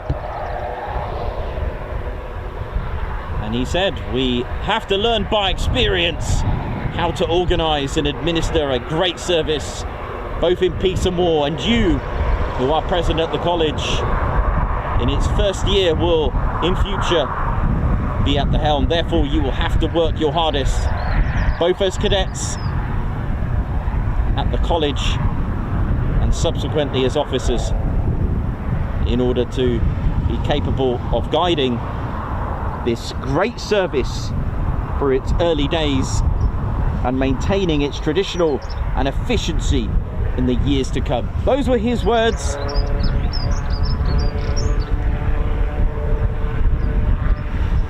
The prestigious, beautiful, majestic RAF, the College of or College Hall, completed in September 1933 at a cost of £321,000 of 1933's money. The building itself, the college, was officially opened by His Royal Highness the Prince of Wales, later Edward VIII, in October 1934. And in front of the college is its parade ground and large circle of grass known as the Orange, where graduation ceremonies are still held today. So you can always have a look at the graduation. Sir Frank Whittle attended RAF Cranwell in the late 20s, and it was here that he started to form his ideas for the jet engine. It was at Cranwell on May the 15th, 1941, that his first ever jet aircraft, E-28-39, took to the skies. In 1955, the Red Arrows were also temporarily here, moved to Cranwell because Scampton was closed as part of what we got here. More. See, there's no rest for training.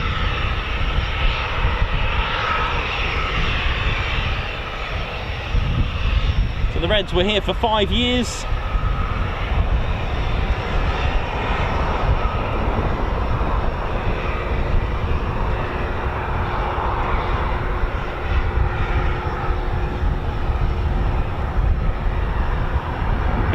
The livery of the lorry, look, matching the Phenom.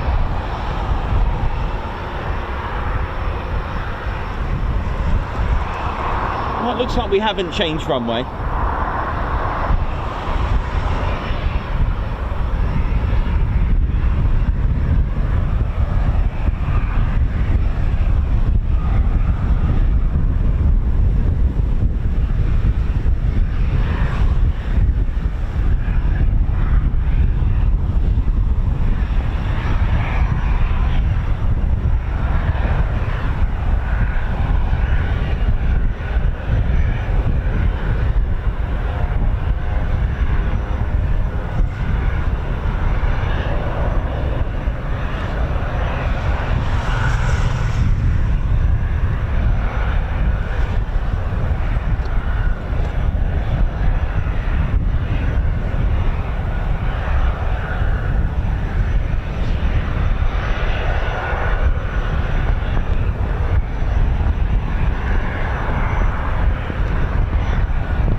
Here we go, prefect time.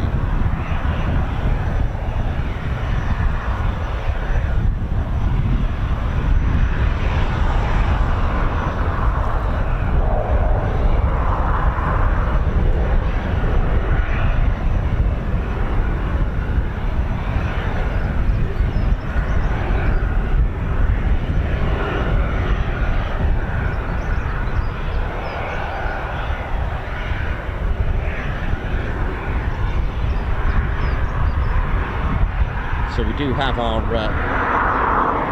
Troop in the Colour rehearsal Flypast happening. Then they use, the reason why they use, sorry about that, the reason why they use Cranwell is that they use the College Hall to practice for Buckingham Palace.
exactly what I mean. It's been non-stop for a couple of hours now, and there's no way you can get a cup of tea in without having to just leave the camera down for a minute and just let the aircraft do their thing, right? Yep, I think it's time for a cup of tea. So I'm going to leave the camera about sort of here, maybe.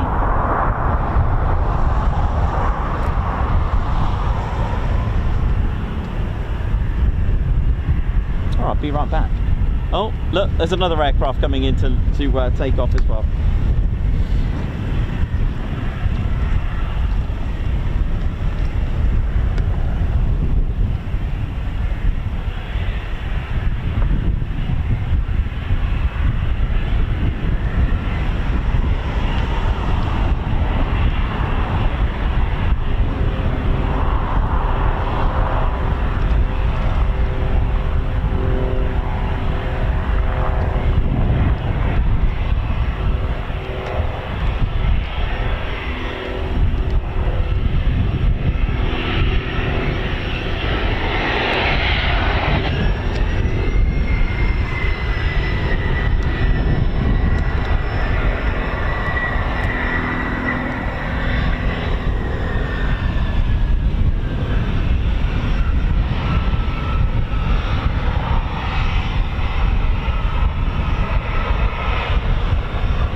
Good ladies, gents and teddy bears, welcome to the show. This is 45 Squadron of RAF Cranwell, formed during the First World War in Fort Grange, Gosport, March the 1st, 1916. Started with the Sopwith 1.5 Strutters, eventually flying at the Sopwith Camel as well in 1917.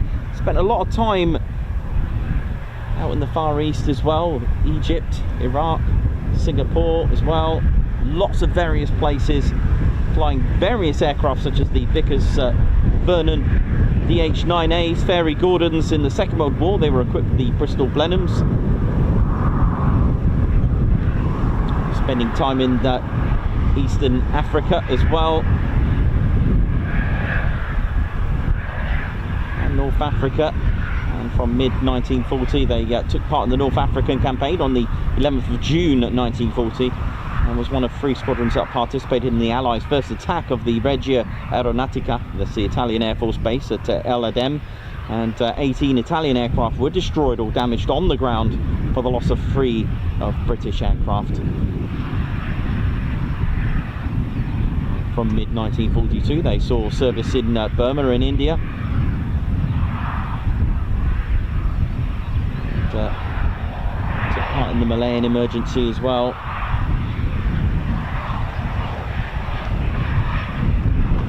Also re-equipped with the English electric Canberra B-15s in 1962. Spent time in Indonesia. In 1972 the squadron moved to RAF Rainham, where they reformed and equipped with the Hawker Hunter FGR9s, and then they moved in 76 to RAF Wittering, and then became a tornado weapons conversion unit at RAF Honington.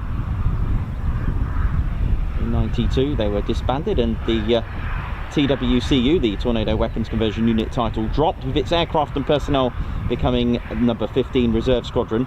The Reserve did finally move, and they became number 45 Squadron when they moved here at Cranwell in October 1995, and in 2003 they replaced its Jetstream with the Beechcraft 200 King, and in 2018 they were re-equipped with the Embraer Phenom, which is on our screens now.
Beautiful, right. We'll have to abandon and leave for a cup of tea. Otherwise we're never going to get one.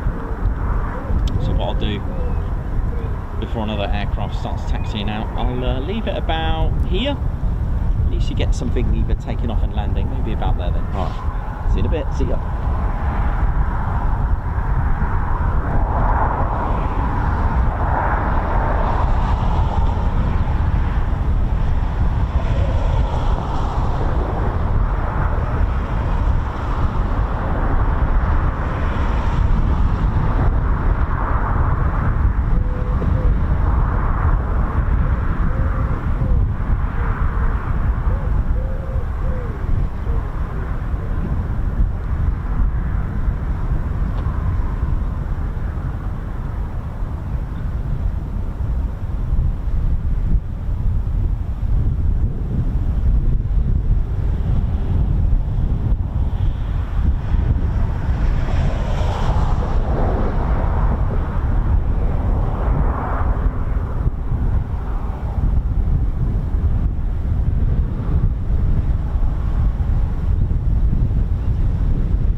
Yes, there wasn't.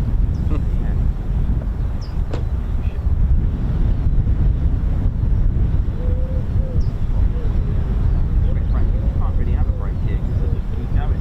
No. I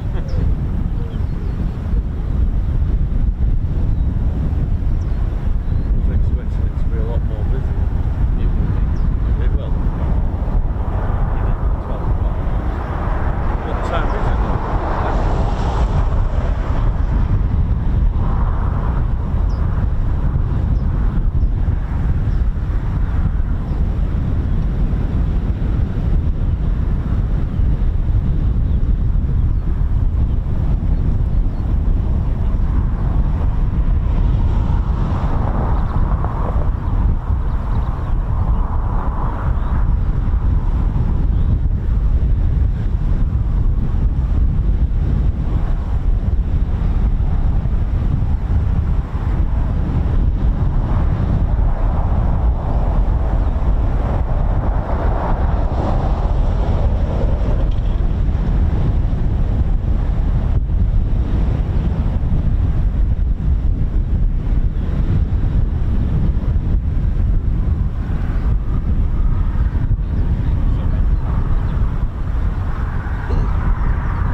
Up here, I'll be at Waddington. Literally take off up here.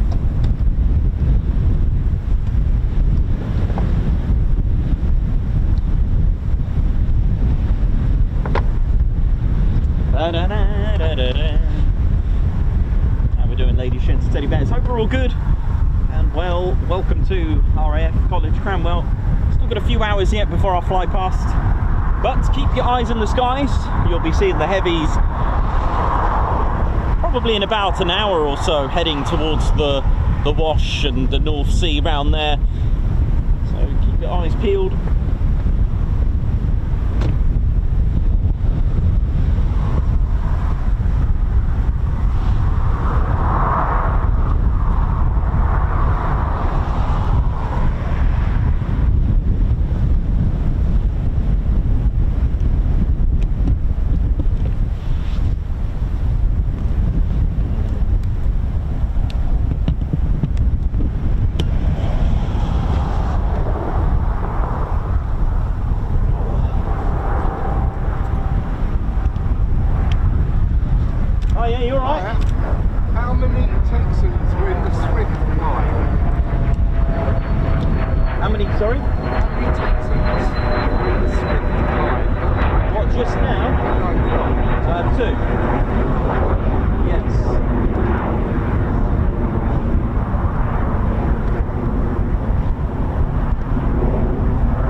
2 years ago?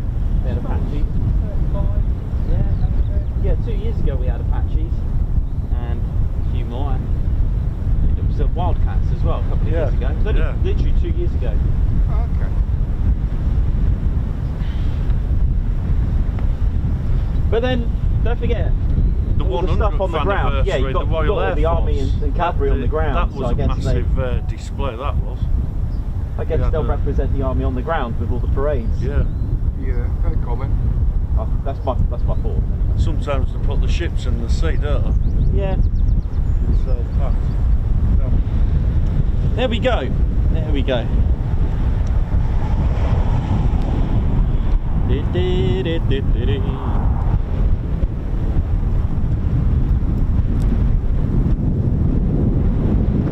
So a Grob Tutor, which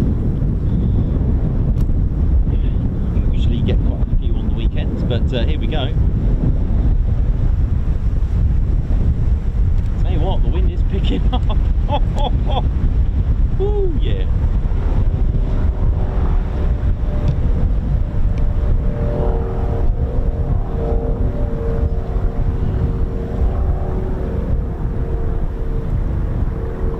Nice.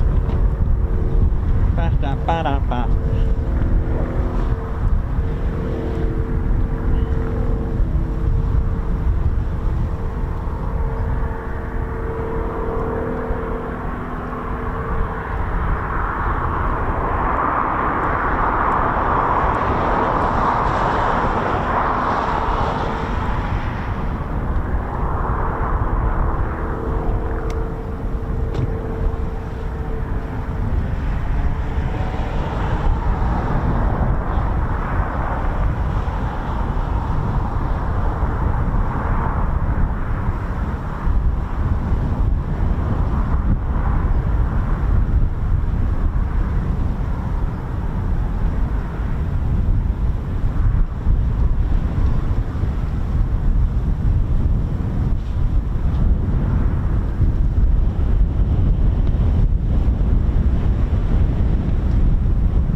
I have got one. I have got one. But that's not too bad. Oh God! Oh no! No! What? He's got grounding knees at this rate.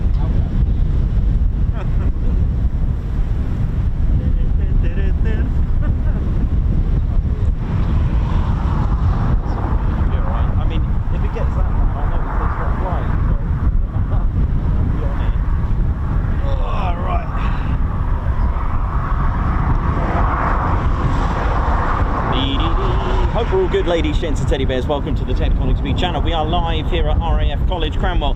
Don't forget to support the channel. Let's try and get 1,000 likes before the practice, or at least the rehearsal for the King's birthday Troop in the Colour Flypast begins.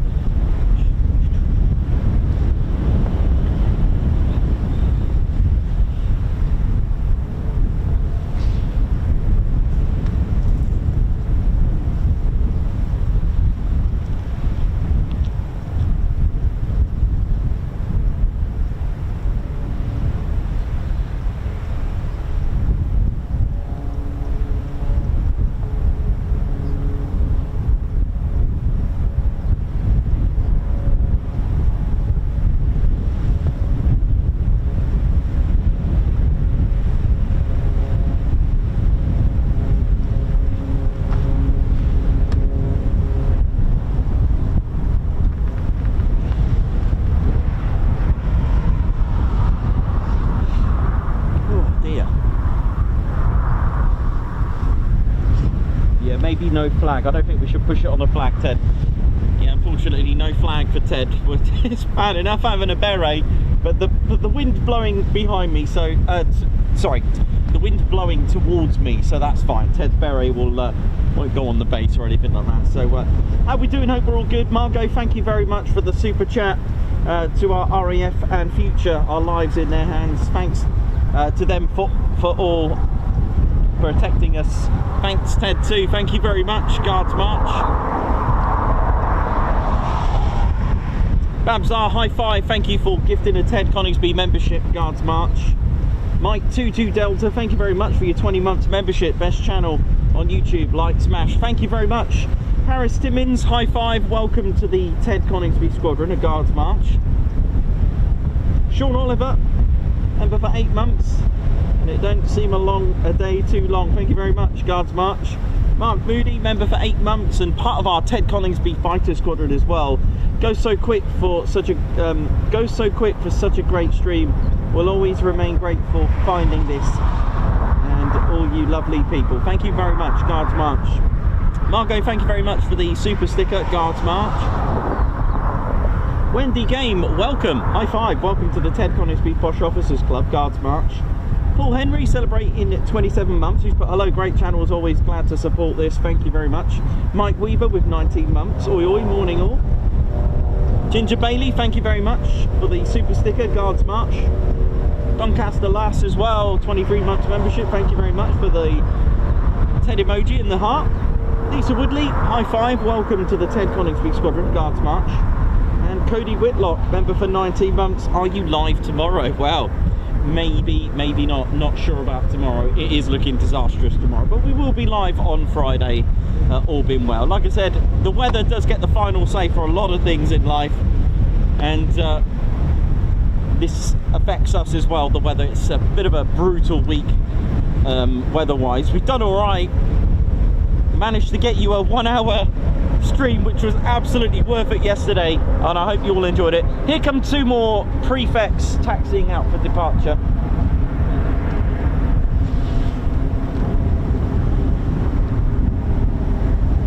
Literally a non-stop place.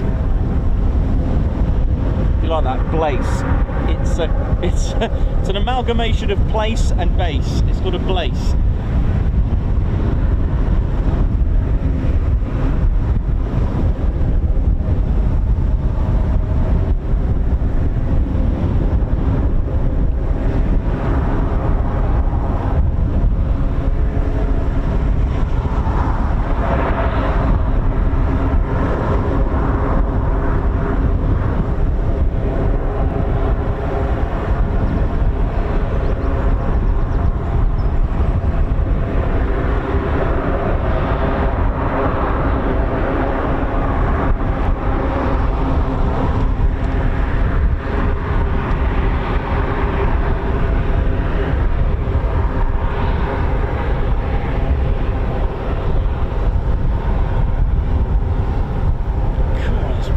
Out here, man. Fair play.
So 57 Squadron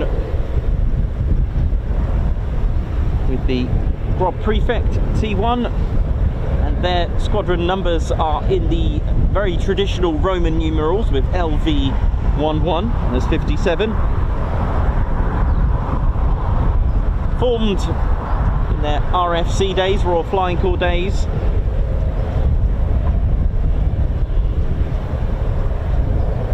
They formed on the 8th of June 1916 at Copmanthorpe in Yorkshire, when it was split from another squadron, number 33, taking on its new parent unit's part-time training role to allow 33 to concentrate on its primary duties as a night fighter. This was quite common in World War II, where you'd have another unit forming from either a B flight or just amalgamated into like a heavy conversion unit. We've seen this for both 97 and 106 Squadron, who formed a heavy conversion unit within their own to train from a 2-engine bomber, which was the Manchester, to the 4-engine Avro Lancaster. They started off flying aircraft such as the Avro 504s, the Royal Aircraft Factory B-2s, and other pusher biplanes. They did spend some time in France as well, and that was on the 16th of December 1916 at Saint-André-au-Bois in France. No idea if I pronounced that right, but it sounded good. The squadron joined the 27th Wing, part of the V Brigade Royal Flying Corps, to support the British Army at Ypres offence. Squadron's activities included bombing railway junctions and German airfields during the Battle of Langemarck, and that was in August 1917, and also reconnaissance duties for them as well. They also took part in duties of the Battle of Menin Road Ridge in September of 1917 as well.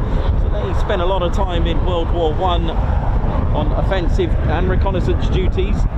It was one of the few bomber units to produce flying aces, having 5 on strength. William Edward Green scored 9, and Forder Leafley 8, and E. Graham Joyce 7 with the squadron, and Arthur Thomas Drinkwater scored 6, all in the Airco DH4s. In total, the squadron claimed 166 German aircraft during World War I, and dropping 285 tons of bombs and taking 22,030 photos.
Between the wars, the squadron reformed at RAF Neverhaven on the 20th of October 1931. They were equipped with the Hawker Hart light single-engine bomber. Moved to Upper Hayford on the 5th of September 32, and in 33, 57 took part in the annual RAF display at RAF Hendon, and together with number 18 and 33 squadrons, they demonstrated a formation takeoff by a 3-squadron light bomber wing, repeating this display, this time in junction with the 15 Squadron and number 18 Squadron at the 1935 air show, which we have spoken about at RAF Wannington with the history of air shows. Don't forget the RAF Pageant and the RAF Empire Day. All these started life out becoming the very first air shows.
Another highlight for 45 Squadron was the participation in the Royal Review at RAF, of the RAF by King George V at RAF Mildenhall and RAF Duxford on 6th of July 1935. The Squadron started to receive the Hawker Hind as well, which was a much improved development of the Hart, and in March 36 they replaced the Hawker Hart by May 1936. And on the 1st of May 1936 the Squadron joined the newly established number 1 group, which became part of Bomber Command on the 14th of July 1936. The Squadron was re-equipped with the Bristol Blenheim Mark I twin-engine monoplane bomber from March 1938, and discarding its last Hinds in May that year. The Squadron joined number 2 group on the 1st of January 1939, and they were training for both anti-shipping missions and low-level close support missions.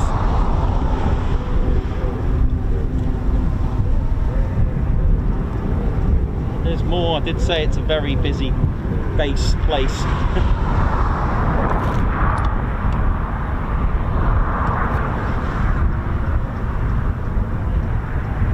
So these are Rob Prefects at number 45. Following the outbreak of the Second World War, the Squadron moved to France as part of the air component of the British Expeditionary Force, operating from the 24th of September 1939 in the strategic reconnaissance role. They moved to Rossières and Santerre on the 18th of October.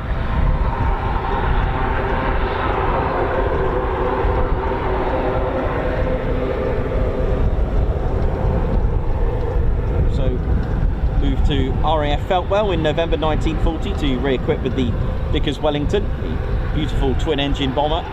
The RAF's most produced RAF bomber of World War II, made in 16 different variants, completing around 11,400 airframes, which is remarkable. They also moved to Scampton and flew the Lancaster bomber, followed by a move to East Kirkby as well. They could spend some time there. That was in August 43. Also operating the Avro Lincoln,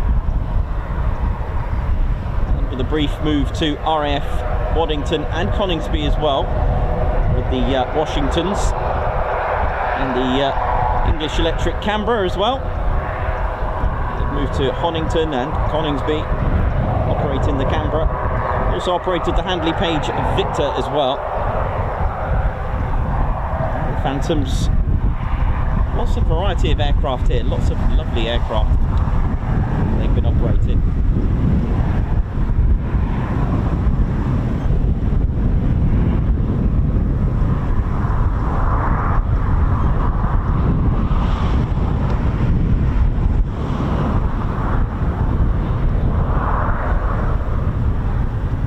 Also operated various other aircraft as well, and of course including the legendary Panavia Tornado GR1s. Got a list of the aircraft here actually: Blenheim, Lancaster, Lincoln, Boeing Washingtons, Canberras, Victors, Lockheed C-130. Take that back for the Tornado actually, they didn't operate the Tornado, that was my bad. I always like to just double check just in case.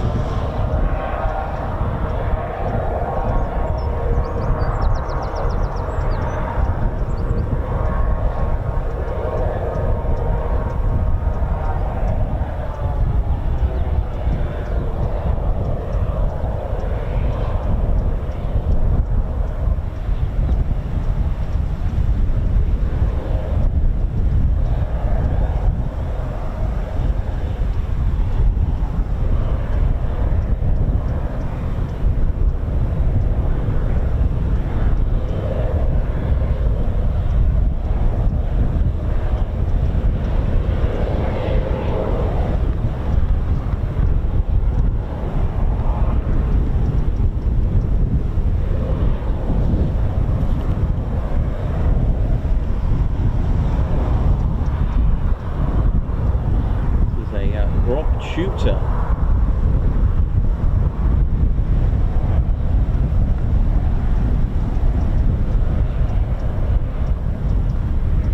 see these at Leeming, Wittering, as well as here. Power on, here we go, up you go.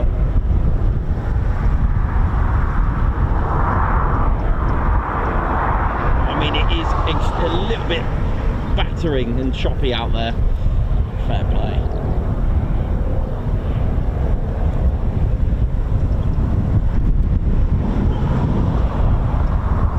Right, let's have a look what we've got in the skies at the moment.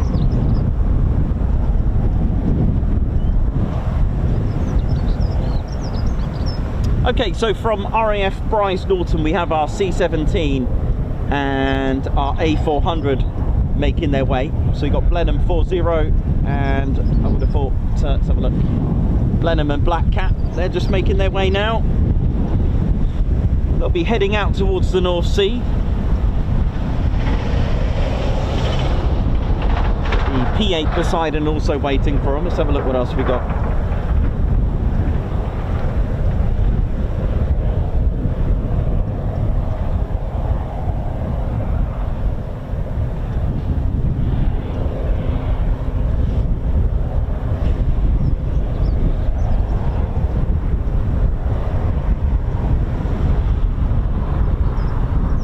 Heather Holloway, how you doing? Margot, Alan Gates, Stuart G, hope we're all good. Simon Watson, Margot, Mark Garwood, Aspen, what up? How we doing? Hope we're all good. DJ Sonic Sense, how we doing? Welcome to RAF College Cranwell, the RAF's busiest station, and it's just been non-stop. So I'd say within 119 minutes we should be seeing our rehearsal very shortly, I would have thought. But yeah, that's within the next 2 hours, basically, we should see it.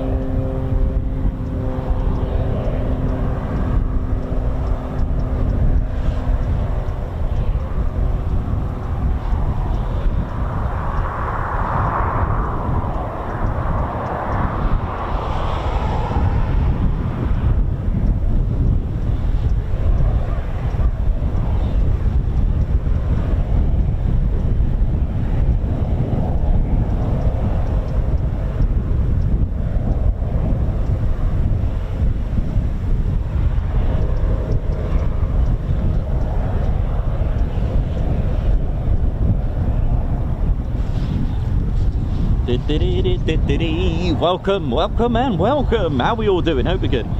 So keep lookout in the skies. Like I said, we got the C17 and A400. They're making their way now to meet up with the P8 by the look of it.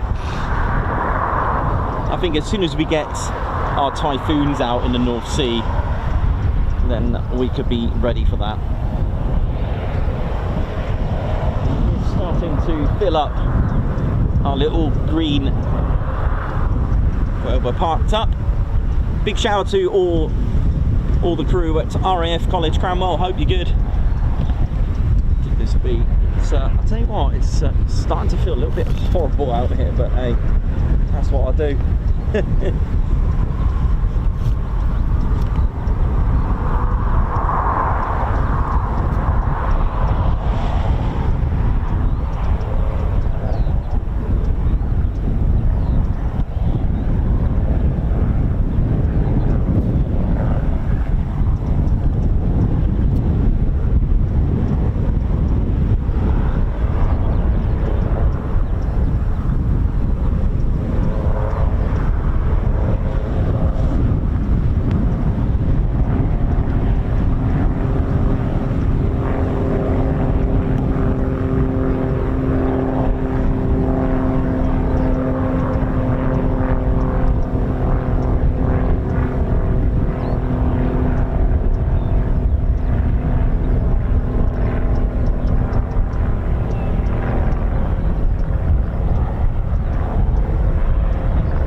Tutor.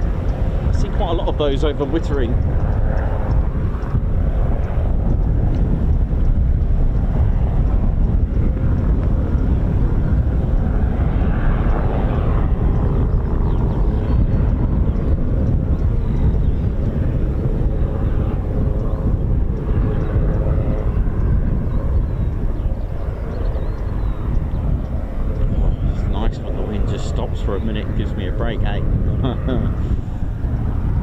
Tell you what, I have to say, mind you, I can only see lorries from now. I was going to say, the A17 isn't looking too bad. Okay. Yeah, alright, forget it. Take that back. It's going to sound, normally it's a lot more than that. Maybe everyone decided to cycle to work today, eh?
Go.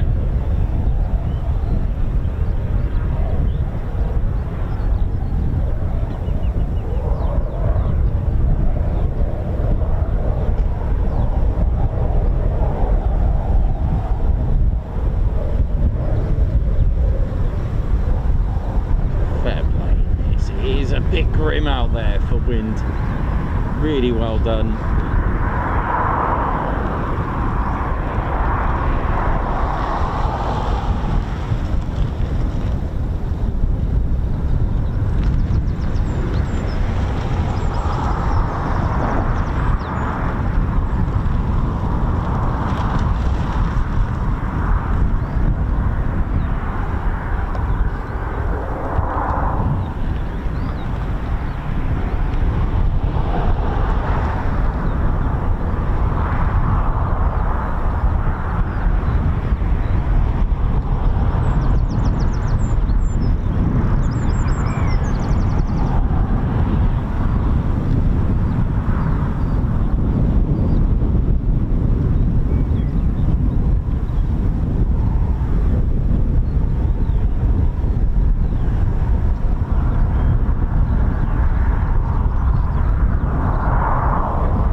Right, I'm just going to go and grab a quick cup of tea, be right back.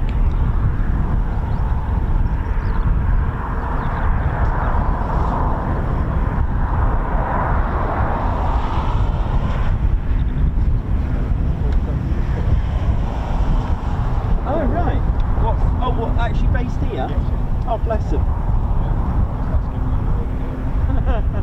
It's a scene of trade, yeah, of course.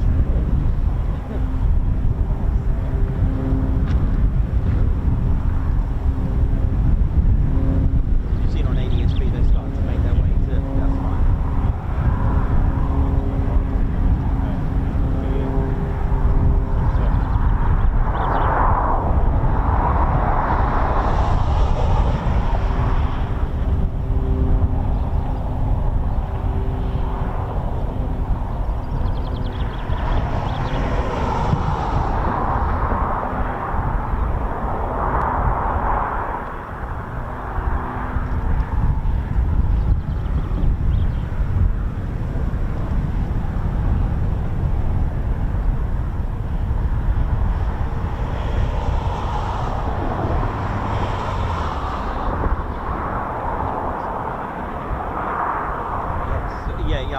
When I realised, I was like, yeah, that's fine.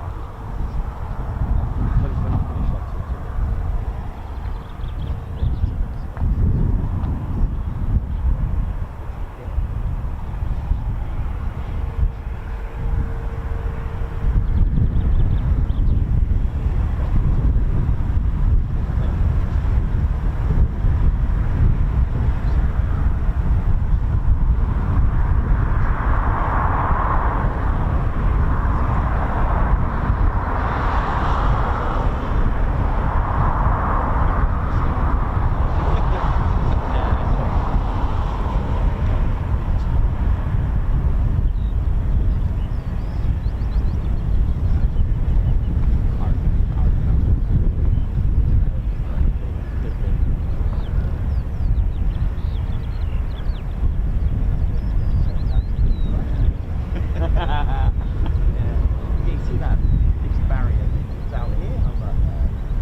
we doing, ladies, gents, teddy bears? Hope we're all good. Just have a quick cup of tea quickly. So the aircraft, oh, I can hear the Juno now.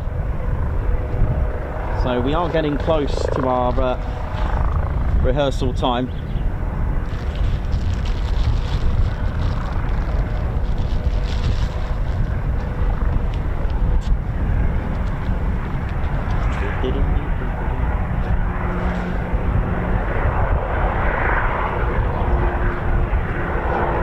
Also, the Texans, when they start to take off from here, you know we're very close.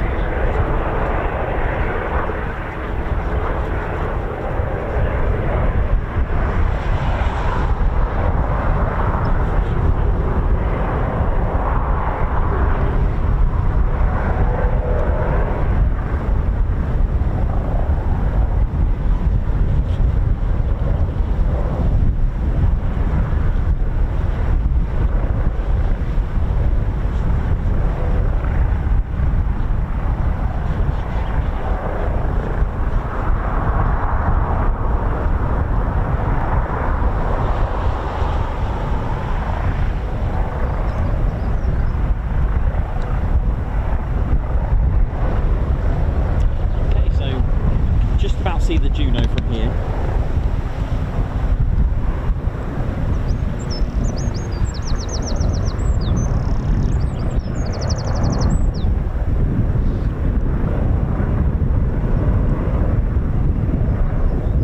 Oh, nice. I love that shot.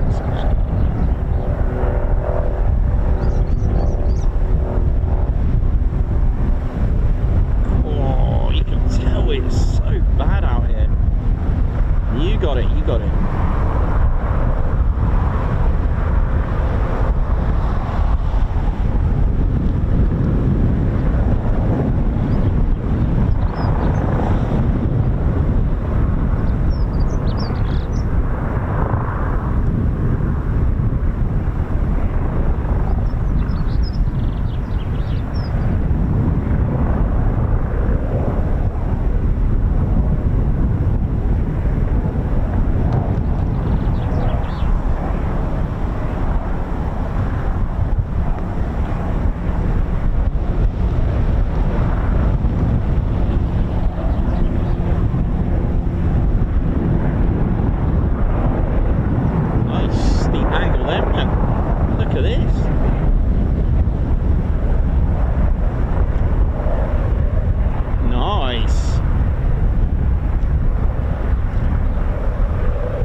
good.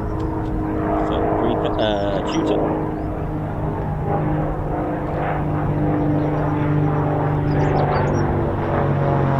Oh, nice brake, run and brake there.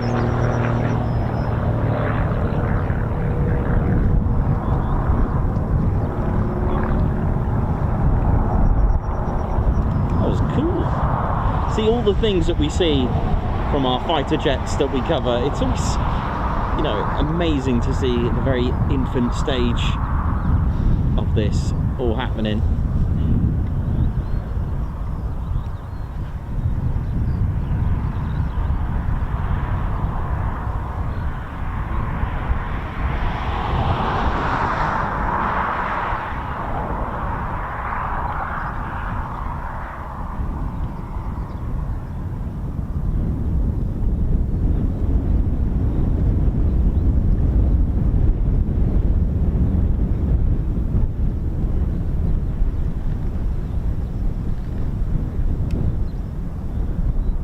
Brilliant break there.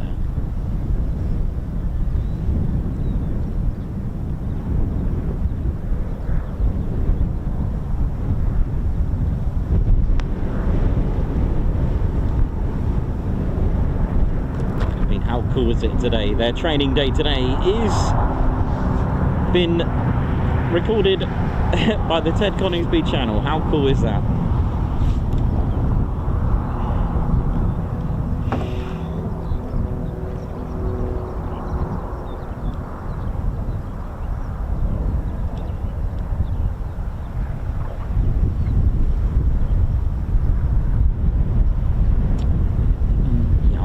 When the Texans depart, then that'll be a good indication that we are very close to our Flypast rehearsal. Look at that, nice stop there, wasn't it?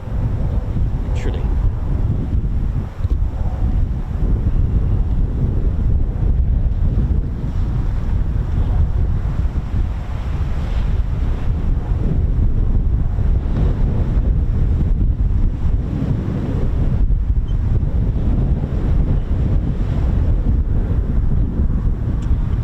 If you'd like to support the channel, don't forget we are a full-time military aviation streaming channel. Don't forget to subscribe to your one and only Ted Coningsby channel. That's just gone on the grass. You can tell by the bump, by the bumpy ride there. That's gone straight onto the grass for a taxi back. This is normal, so don't panic. And yeah, support the channel by hitting the like button and of course subscribing to your one and only Ted Coningsby channel. For those that tuned in yesterday, got to see the F-35A cannon ripped to shreds, and unfortunately the weather was really bad. I couldn't get the second camera on the target, so you never know, there's always next time. So I'll do my best next time, but of course you got to be extremely lucky to see that, and it was certainly exciting to hit that cannon.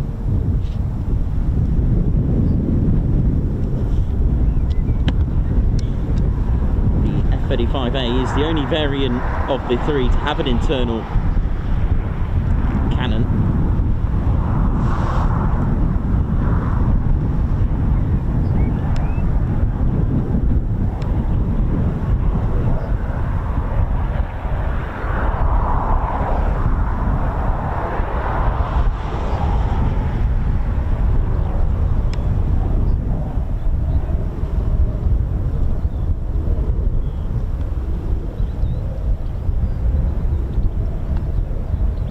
AWCU that has now just gone off our screens, Airfield Wildlife Control Unit.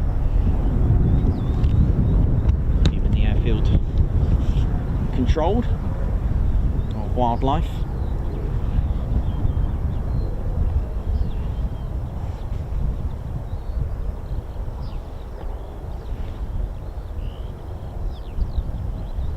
So our heavies are out just off the just on over the coast now in area 9, it's air refueling area 9, and I think Black Cat or Phenom will be turning to join.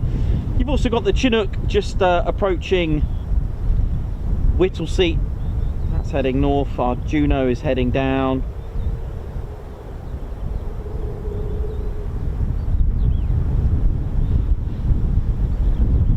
don't be alarmed if it's not as many aircraft as you think. This is just a rehearsal. There'll be more on the actual day.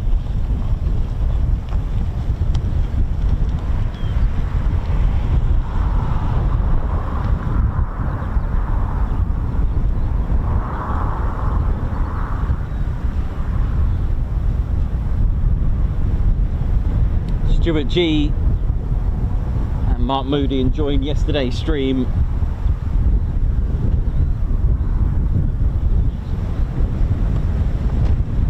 Aspen, yeah, it was insane, wasn't it? Ginger Bailey, how you doing? Hope you're good. Heading for Huel.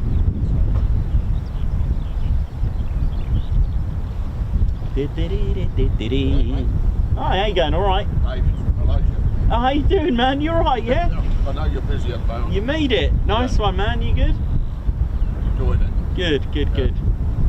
Found you all right as well. It's good map reading. Yeah, it's good. Yeah, it's quite easy to find when you know. Yeah, it's quite good. Plus the giveaway of all the cars here, so yeah, you're in the right place. All good. Much happening. Much happening. Yeah, it's been non-stop all day with the training, so. I saw you on YouTube earlier. Yeah, Just it's to make sure been a good day. Been good. Been good. So they're just, yeah, I'd say in the next hour they should be making their way from the North Sea, I would have thought. Okay. I only came here for 2 weeks on detachment back in 1979. Oh right, okay. I Wow. was up in the tower. Yeah. Oh, cool. I like the Thanks, man. nice. Thank you. Let's have a look for a moment. So cool.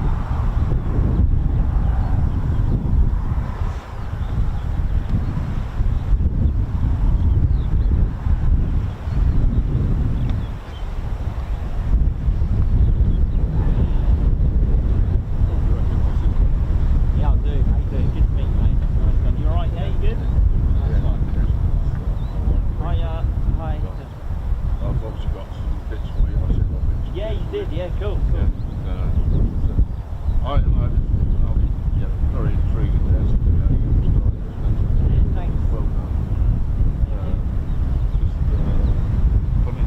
That's it with just this. The teddy bear. It's this. Is that Palestine? Yeah, they're good. Yeah, I've got good ones, so. You do need a beer. Oh, yeah. Yeah, you need a beer. So yeah, it's gonna be. All right, buddy. Get out to grab a cup of tea.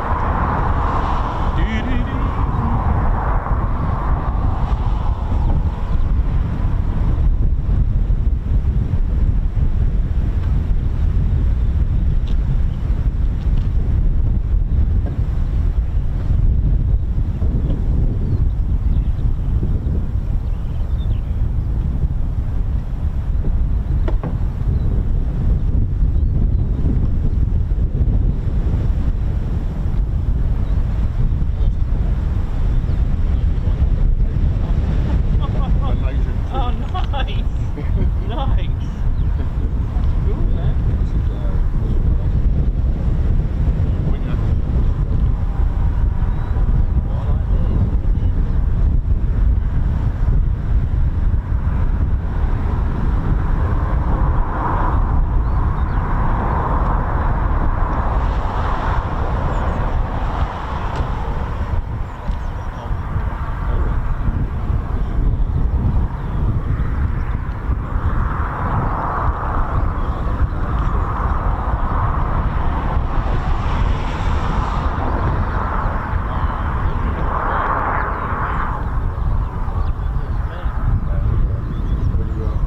When you're on the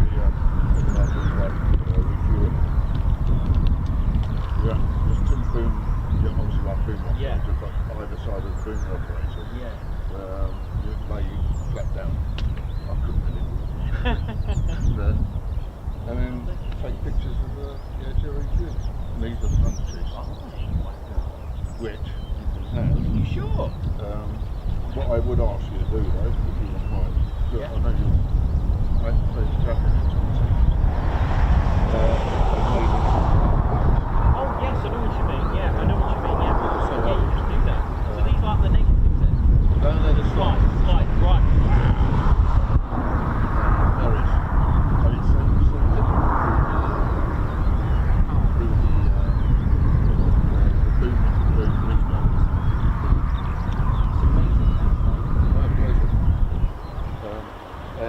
Yeah, we've got.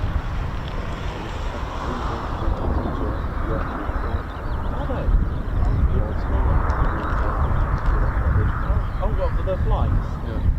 One lot was for the packages. Yeah.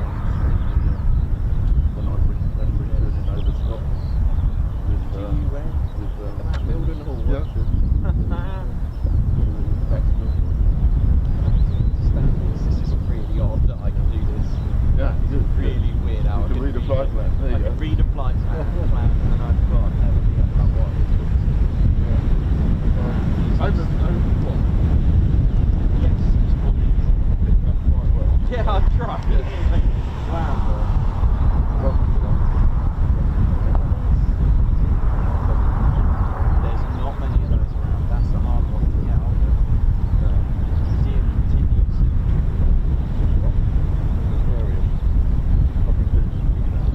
Let's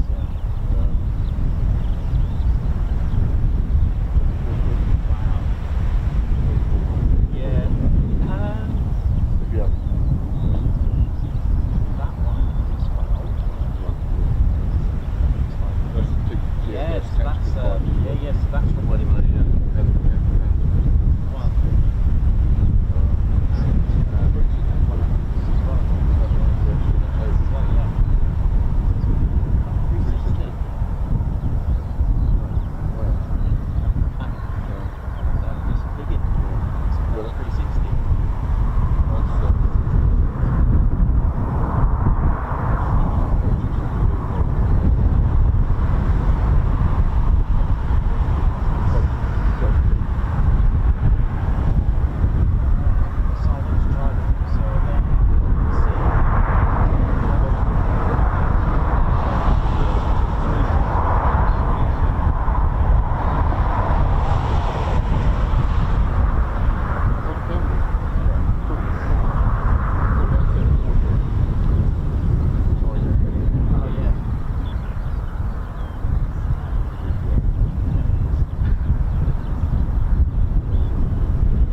was going to say, you can't give me that, surely. So, no, it's fine. It's cool. It's just more than enough. Thank you very much. Do you want to take a snap? Yeah, sure. Yeah, let me just put these in my stage. Thanks, man. Yeah, no problem.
we doing, ladies, teddy bears? We're going to play a little game.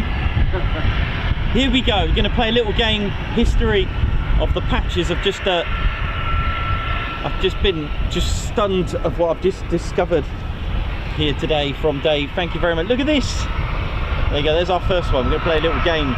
If you know who that is, if you know, there's that. And then we've got the look at this. Look at this one. And then look at this patch then. Look at this one. Wow. I think a few of our US followers will be recognising some of these. And then a little bit back home now from 74 Squadron. And then Margot, calm down. Margot, calm down. There's a tornado there. She's probably going crazy. And then Ted Squadron 29. Look at this. Look at this. And then we got from probably 80s, I think. Yeah. And then there we go. Try and guess this one then. There you go. Try and guess this one. Another awesome patch. But then this might give it away. There you go. Look at that. 360 Squadron. Also, now then, before you go, Mad Hatters, look at what we talk about with Lake and Eve. Not show that. Yes, I will do. So look, notice TFS, Tactical Fighter Squadron. So when they moved to Chaumont Air Base, they took on the Tactical Fighter, the 48th took on an extra title, the Tactical Fighter Wing. That was in, I'm going to take a stab at it, 56. I think they renamed, or in 58. No, I'm going to go 58. I've changed my mind. 1958. I've gone with 58. 56. They did some. Oh, the Sky Blazers finished in 56. Yeah. In fact, it was this very squadron that were flying the Sky Blazers between 53 and 56. Look at that, beautiful. And then here we go. 74 Squadron. And then we're back to this. So. Nice, if you recognise any of them, give us a shout. See ya! Thank you to Dave from Malaysia, thank you very much. My pleasure. XATC. XATC, man. Nice one.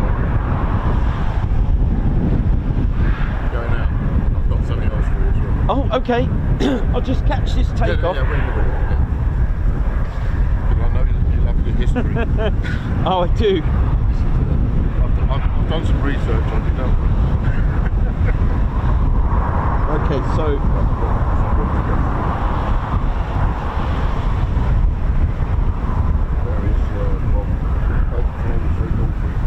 now if I remember 2 years ago when we saw the Chinook, did it not land with the Apaches at Waddington? I wonder if that's what's going to happen today. I'm not sure, but it is to the east of us at the moment. Let me just have a look at the chat room.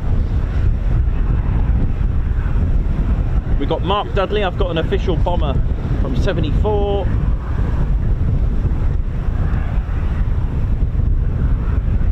Aspen, thought you might like those.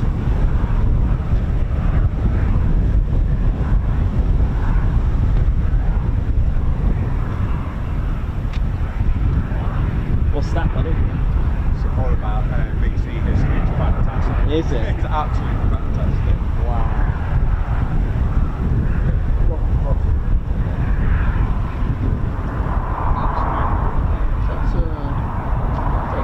Yes, yeah, it's a Phenom. You're not going out to the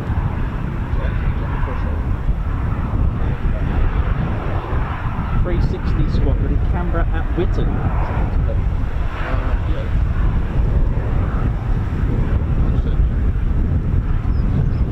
My uncle was flying out with 83 Squadron. Yeah, 83. The first to fly the Camdens. Oh, yeah. I'm gonna guess. Yeah. Squadron markings, Oscar Lima. What a guess. I don't know. I think so. 83. I'm sure it's 83. Yeah, I'm gonna go with it. It's my final answer. When I was a prick. Actually, just trying to think where they first flew the. Oh no, that's gone that one. That's gone that one. No, they just did the plant run. Right. the guides. Even the tail game, tail game, on the way back to guides. Oh, goodness me. 93 guide. That was in February the 6th.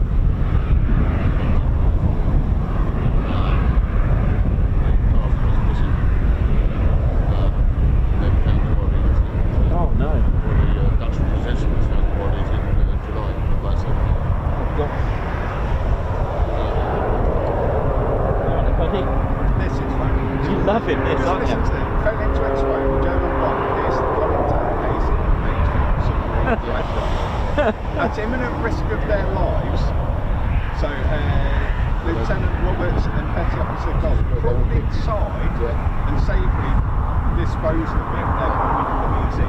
Well, as you do, isn't it? I mean, as you do. Fantastic.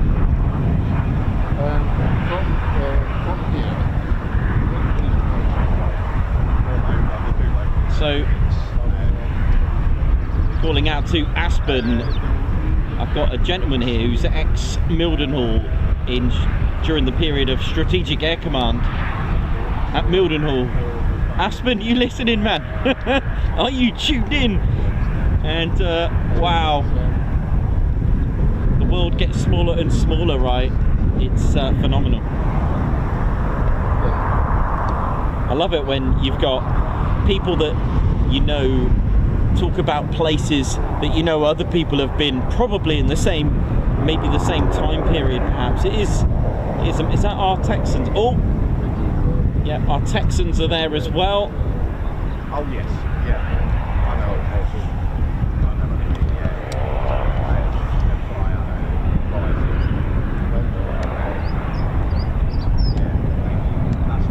Come and join the one and only Ted Coningsby channel.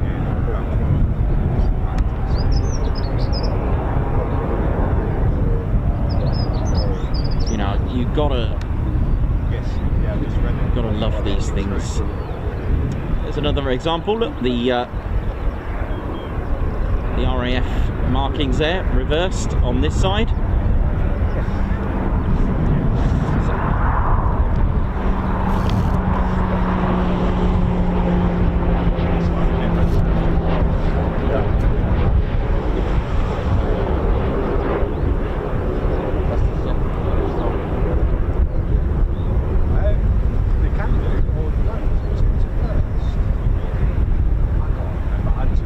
Took upon this unknown mission to take on a subject I knew nothing about, yet alone its history.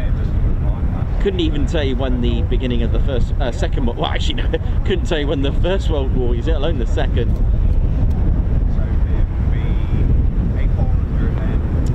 Oh cool, thank you. So this Phenom, thanks a lot Perry, this has got the camel call sign, so this will be in the formation fly past, or at least the rehearsal for it. Here we go, and then we've got the Texans behind, which will be going out very shortly. So all looking good, all coming together nicely for our rehearsal fly past, and I hope you enjoyed today and got to see our wonderful, wonderful airmen train, men and women, training to become frontline, whether Navy or RAF or Army. This is where it all begins.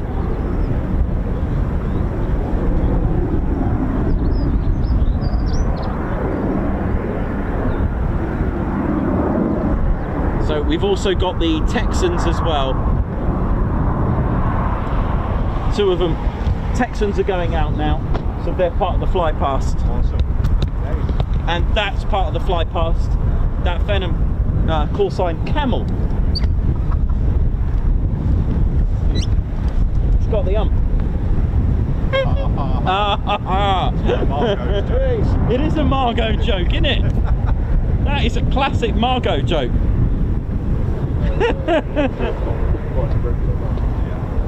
You know, why did the Phenom take off? It's got the but it's got the course. I know, it's a Margot joke. Stop while she's behind. I know.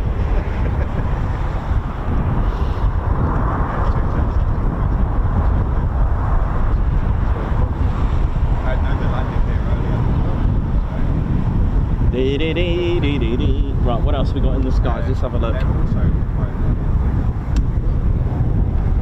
So we've got Camel 1, and you've got the 2 Texans about to take off. And these are from RAF Valley.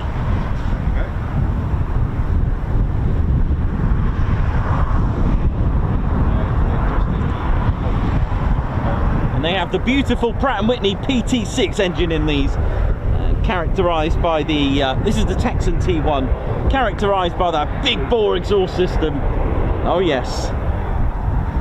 They fly with 72 Squadron, hence the call sign Swift.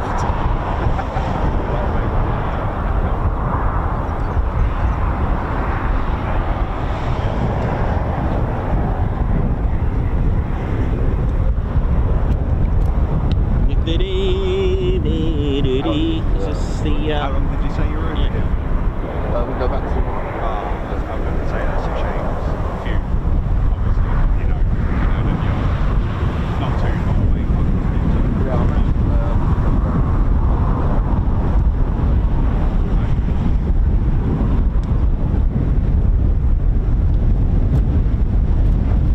Oh, it's shocking.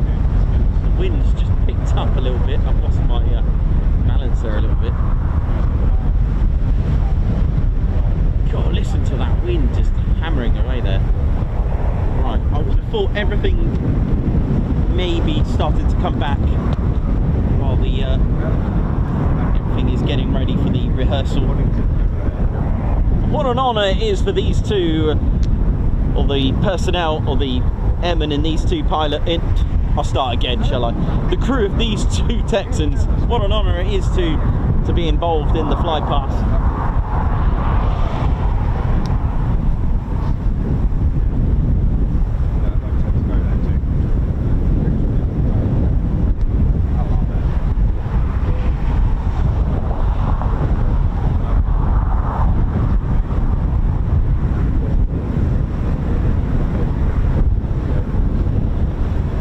So I would have thought shortly we should have Typhoons taking off from Coningsby for the Flypast. So we've got the P8, C17, A400 awaiting in the in the North Sea, in the vicinity of the air-to-air refuelling area 9. But you don't get, well, I suppose you get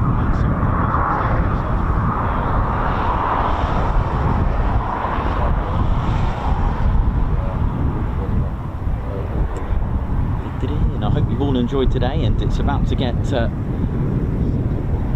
very interesting in the next hour or so. Thanks a lot everyone for subscribing today and hitting the like button. Don't think we're too far from 1,000 likes, are we? Paul M. Hennings, Tony Rivers, Chris Coleman, Brighty, Philip, how you doing? Hope you're good. what's the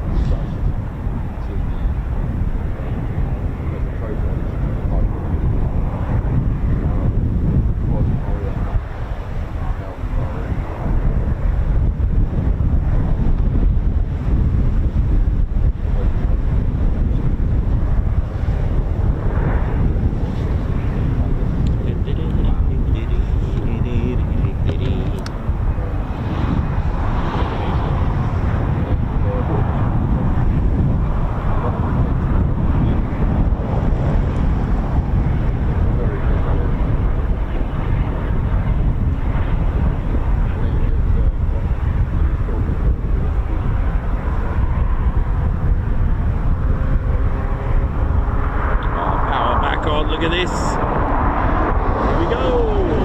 Nice touch and go.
2 Texans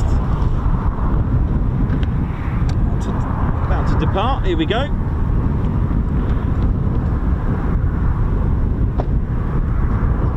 72 Squadron.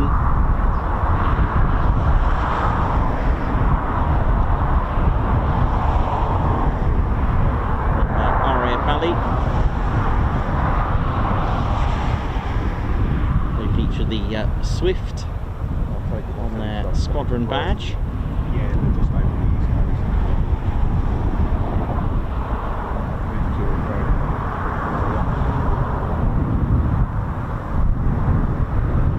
Big bore exhaust on there sticking out, a nice characteristic of the Pratt & Whitney's PT6. Awesome reverse flow, free flow engine, free turbine engine. It is amazing. The intakes and the start of the engine is actually at the back. It's all in reverse. And the power of the turbines,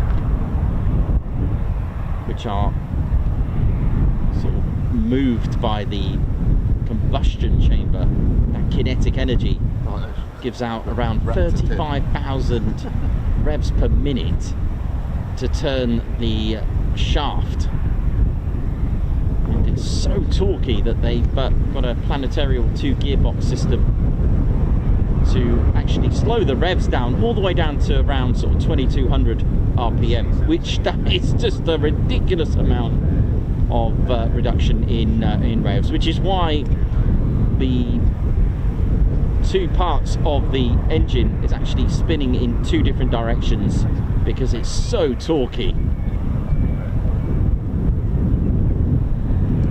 The PT6 characteristic with the big bore exhaust, like I call it, sticking out there. Here we go.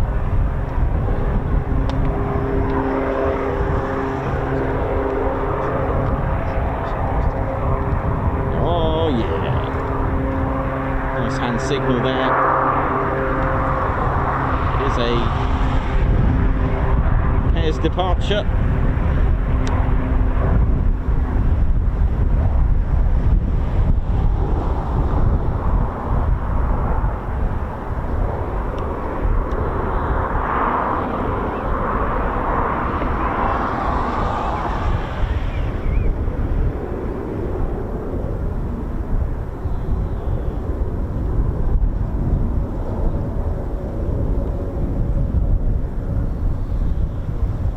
Lovely.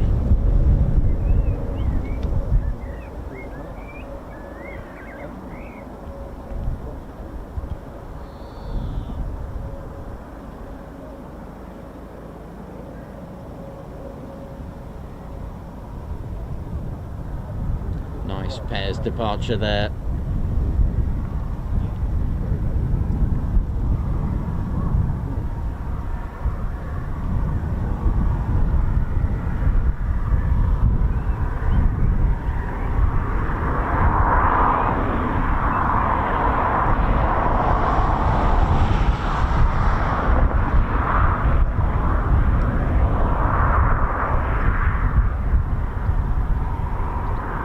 Texan T1, ladies, gents, teddy bears from RAF Alley, which we'll see them in a moment as part of the rehearsal for the Troop in the Colour Flypast.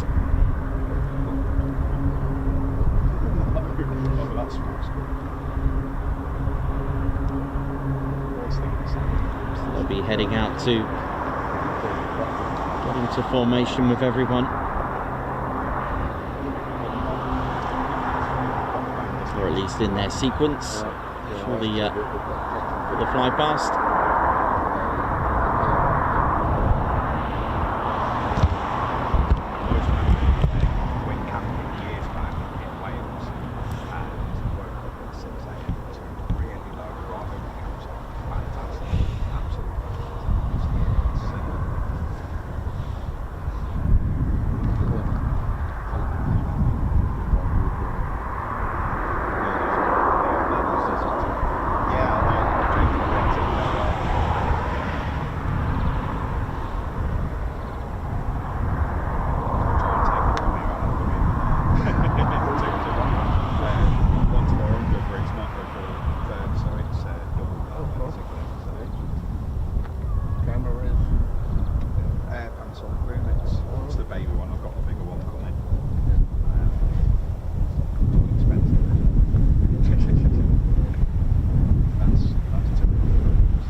doing?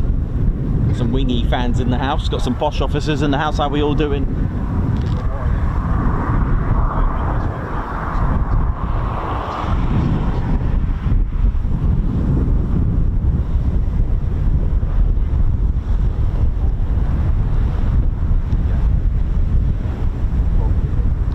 So our Typhoons have taken off. That's the only bad thing, the screen's quite dim, but yeah, you can do tower.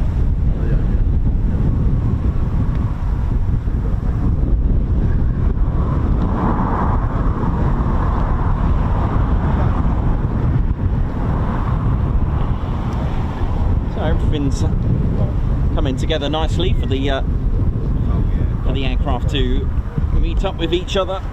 There comes our Phenom.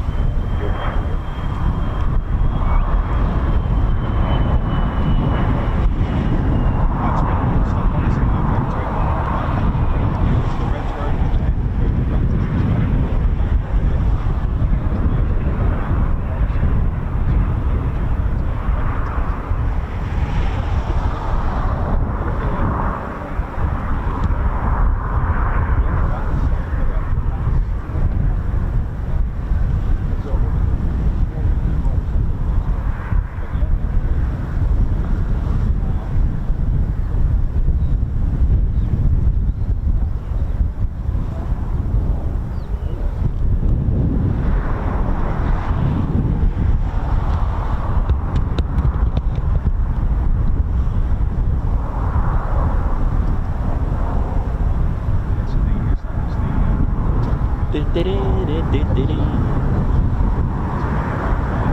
comes our Juno now. So this will act probably as the photographer for the day.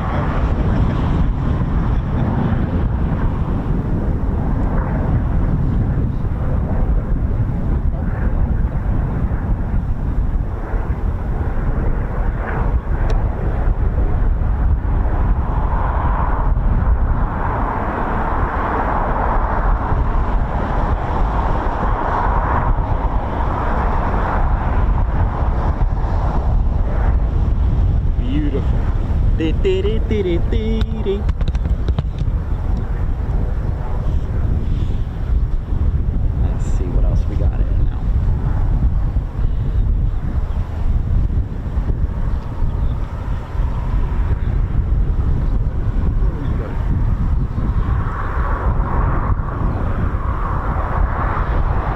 They're all talking to you, Nick. You alright, buddy? They're all talking to you. Are they? Yeah, they are. They're all good. They're all good.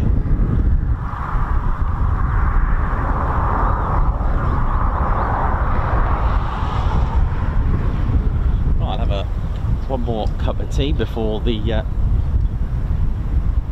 before it all begins. I think that's everything back. Let's have a look. I doubt it actually. Being Cranwell, there's probably still a few out. Let's have a look. Yeah. What was that? Barkston Heath. Barkston Heath.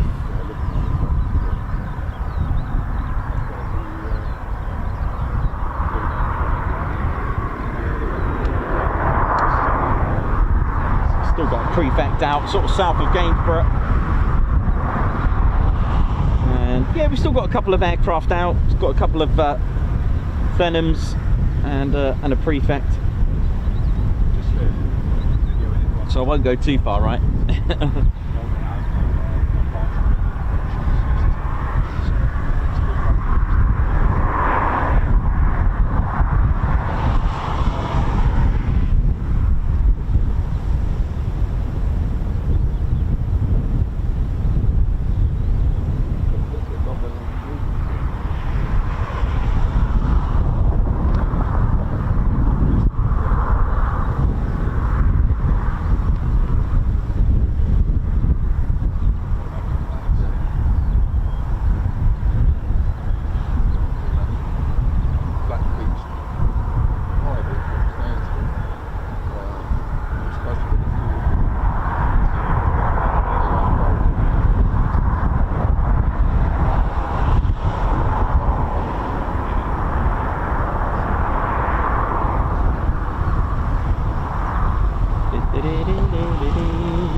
the aircraft that are taking part to getting to formation.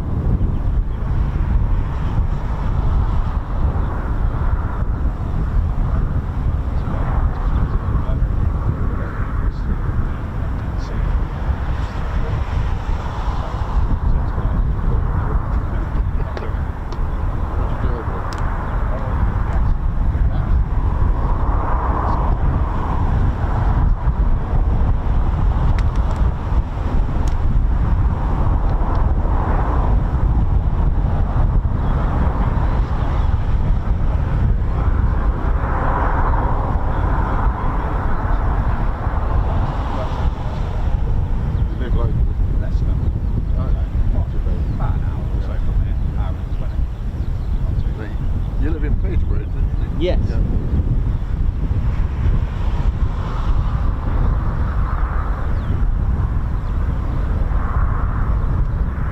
was watching your one a few weeks ago up in the lakes. Oh, nice. Fantastic. Yeah, it was good, isn't it? It's a lovely setting as well. It's really good. I used to do a lot of climbing up there when I was at the Force. Oh, it's lovely, isn't it?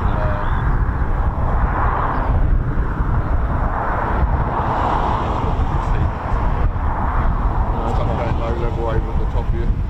Oh yeah. Oh yeah.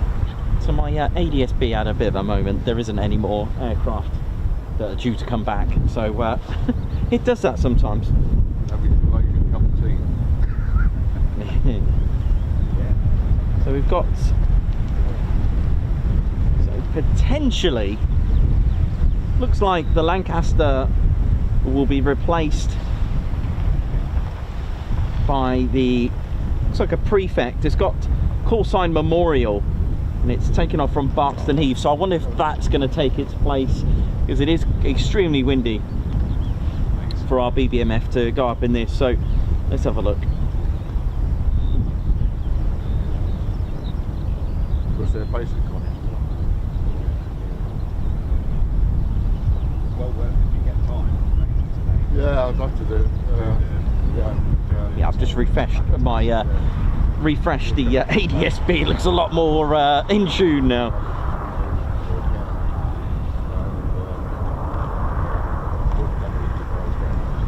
Thanks a lot everyone who have subscribed to the channel today. Thank you very much for helping us get to 94.1.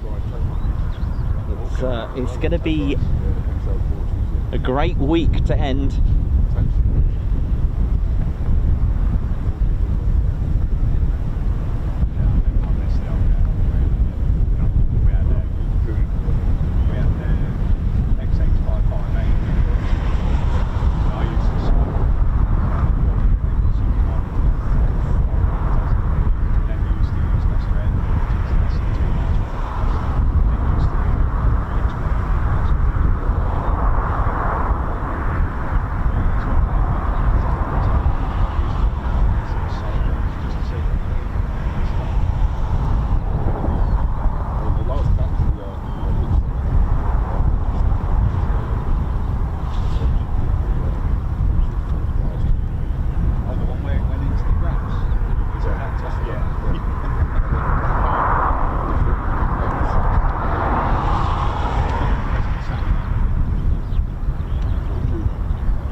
Behind you.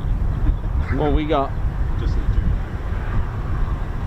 Oh yeah, that's fine.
more Typhoons heading out as well,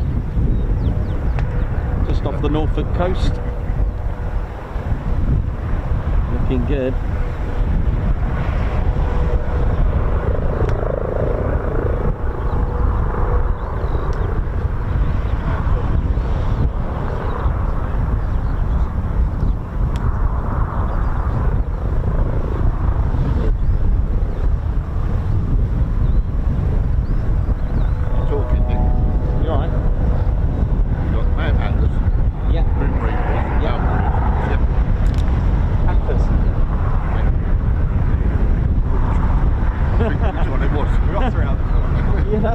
You got them.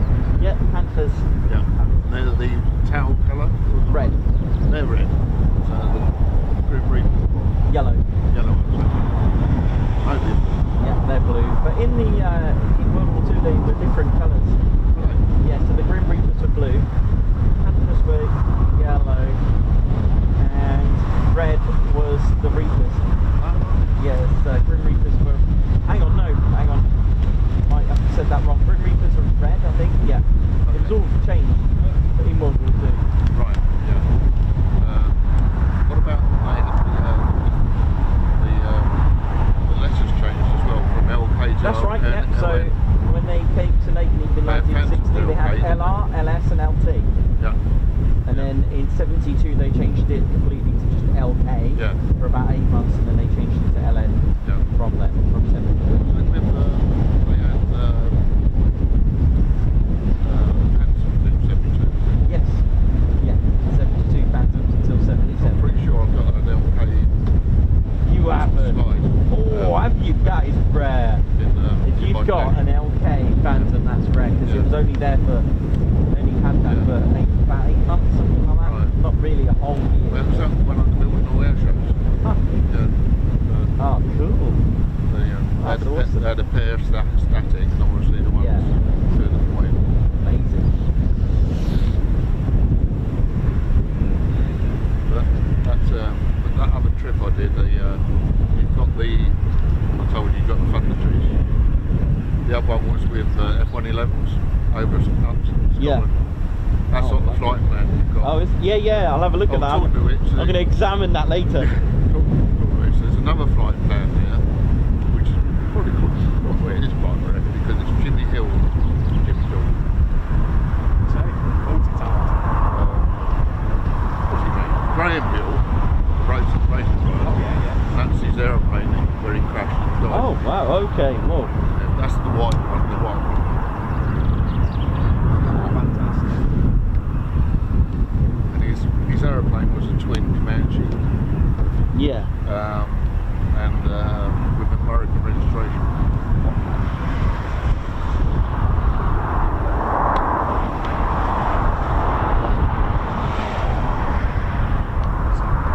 How we're doing, ladies, gents, and teddy bears? Hope we're all good. So we're just awaiting now for the go ahead.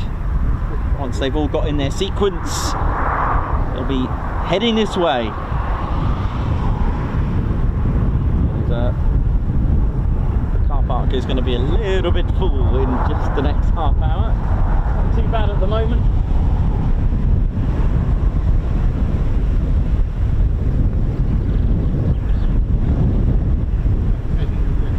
Oh no, that's Ted's mum. Yeah, Mrs. Coningsby.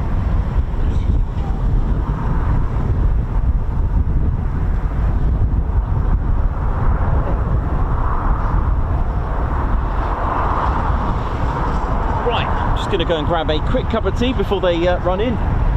One more cup of tea before the commencement of Flypast.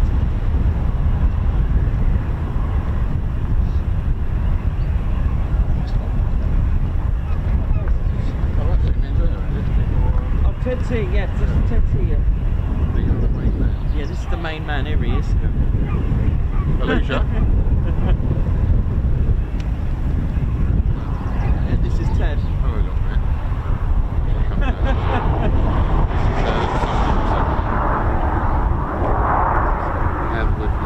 Sure. Yeah. Wow. So I've been doing lots of clearing out. So it's all about the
like unbelievable. Was it Ospreys as well? Or was that another time? That video is from another day, a few weeks back. Ospreys are definitely more common, aren't they, for shooting rather than notifiers. Oh yeah. Were they Byron 35s or You say. Yeah, I believe it was the Grim Reapers. 4 of them. Was that? Yeah, 4 of them. Excellent. Firing their cannons. I've never seen that before. On the F-35s. They've got armoured plating, armour piercing. Armour piercing. What, live? Yeah, they were live. And the flames that were coming out from the cannon was just like... God, I said pick that up on the catch up. I'll look at that. But you put highlights on there? Yeah, it's on there. Yeah, it's on there now, yeah. Oh, that's going on then in a few weeks' time, the video, but you can go back to the live. Because it happened pretty much straight away. Oh, brilliant. Yeah, it was What time was you there for that? about just before 3, I think it was. I was only there just under. It was about an hour, about 2:30 to 3:30. An hour's worth. It was amazing. It was Yeah. the best ever. Yeah. Short and sweet. Was you there with it? No, I wish I was. No. I decided when I got to here, I decided to talk about Augusta. And I regret it. Yeah. But,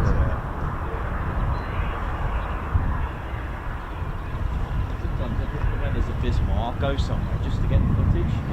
But if the rain just stopped, it was really windy though, and I was like, I don't think I can set up in the wind, because I can't have it all up there. I'm half very close, so every part. You're on the verge of it. Yeah, that's it. So I was like, it's not raining, but once I've set it up, it can rain, it's fine. Just trying to set up all the wires and everything. I was like, I was sat in the back, I heard the radio to say they're coming back in 69 minutes. That was very precise. Very. It was like 69 minutes, it just stopped raining. I have no idea what to do it, so I just thought, what the hell, Go for do it. it, Yeah. go for it. Yeah. Excellent. But that's what I do. Sometimes I'll go to Mara, even if it's pouring down the rain, because the takeoffs, where they use short takeoffs, that's straight from amazing. So I'll just go there to the finish. Yeah. There's also when they come in and do their Vertical landings, amazing. I need to go. The, Place I've not been. Yeah. they've got, is it 4 pads they've got there? 3. It's 3.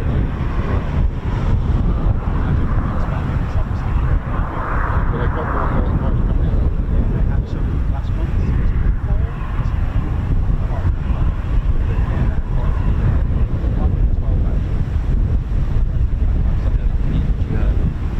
I think it will go out there. That's what it is. Yeah, what a job. How we doing, ladies, gents, and teddy bears? Welcome to the Ted Coningsby channel. My name's Nikos, I'm your cameraman and commentator. How we doing? Hope you're good. We're good. It's extremely windy. Yeah! You know it is. Ted's looking at me funny. He's like, what on earth are you doing? And I don't blame him really, because sometimes, you know, I do need to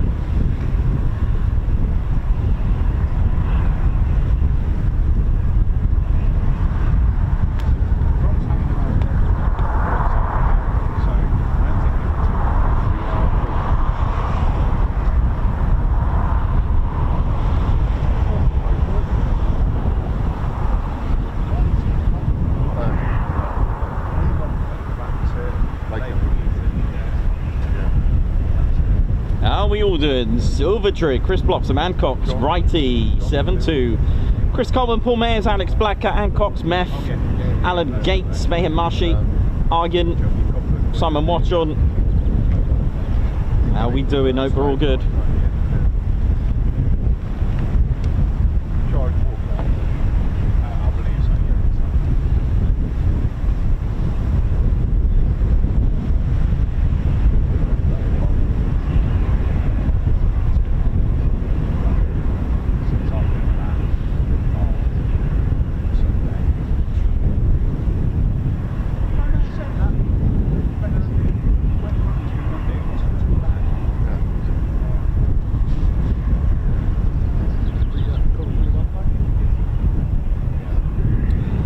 RAF Cranwell, home to, of course, the RAF, the Royal Air Forces College, which oversees all of the phase 1 of training.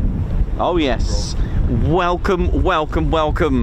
Hope we're all good and well. And like I said, it oversees all that phase 1 training and the RAF Officer Training Academy as well, and is the sub-organisation of the Royal Air Force College, which trains the RAF's new officers on a 24-week modular initial officer training course, after which they are dispersed to their phase 2 training for specific branch instruction. It is thus the RAF equivalent of the Royal Military Academy Sandhurst or the Britannia Royal Navy. Now, this is really crucial for RAF recruitment, even down to being the HQ for the air cadets as well. The station is home to Officer and Aircrew Selection Centre, where all applicants to the Royal Air Force's officers or non-commissioned aircrew are put through rigorous selection process. So this is the place, and we've had many legends come through and out again.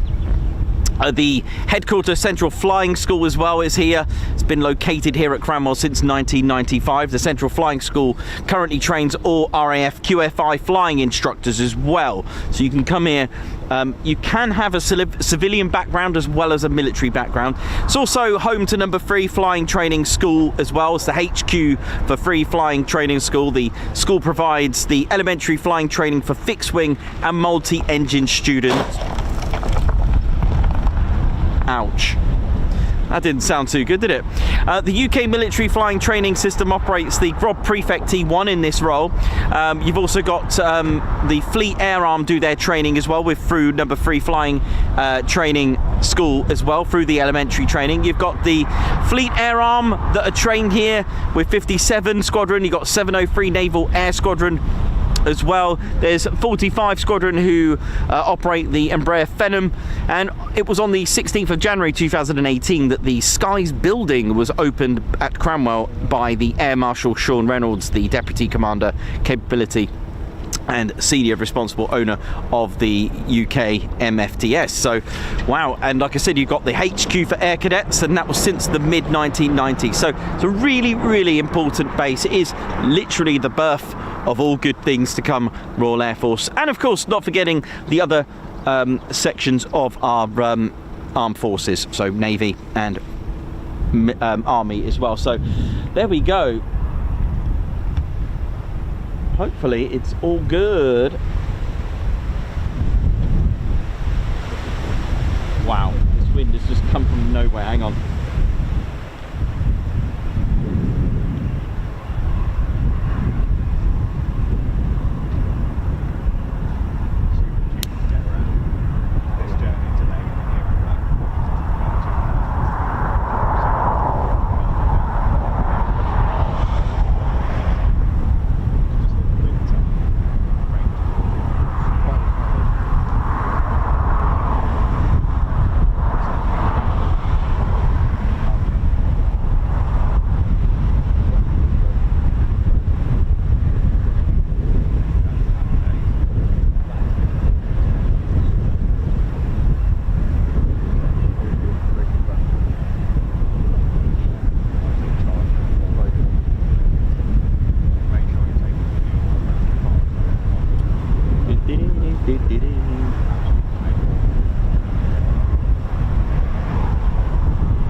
So if you just joined us, very shortly we will be having our Flypast.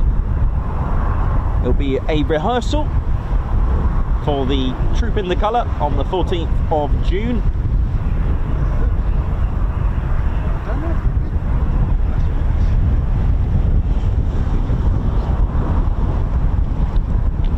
So Troop in the Colour, or the King's birthday or Queen's birthday, depending who's on the reign, and the Troop in the Colour has marked the official birthday of the British sovereign for well over 260 years.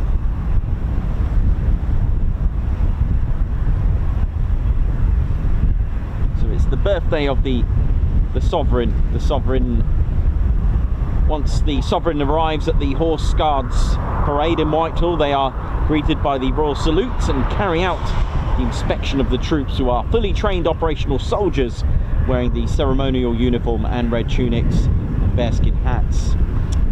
Ted, I know, mate. Disappointing. The hedge has grown since the VE day practice, so I can't stand down there anymore.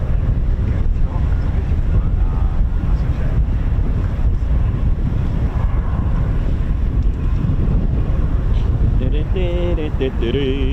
235s are up.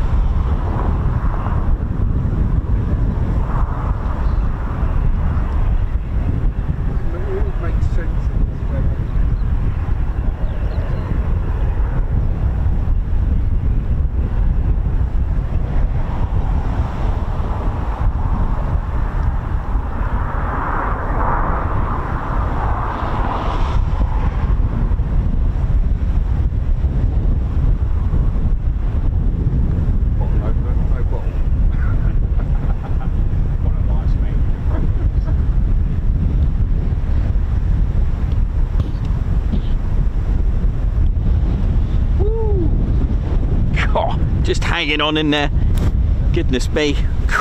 So yeah, welcome. So you've just tuned into the right time, so don't forget to hit the like, do support the stream, and subscribe to your one and only Ted Coningsby channel. And in about sort of 25 minutes we could be seeing our sequence rehearsal fly past for Troop in the Colour. And welcome to RAF College Cranwell, Lady Sheds, Teddy Bears, and myself, Nikos, your cameraman and commentator, always loving to bring you the history here of the base and any base and place that we go to. And it was Sir Hugh Trenchard who was the first Chief and Air Staff established the Royal Air Force College at RAF Cranwell on the 5th of February 1920, assisted with the consolidation of the RAF's position as a single and independent service.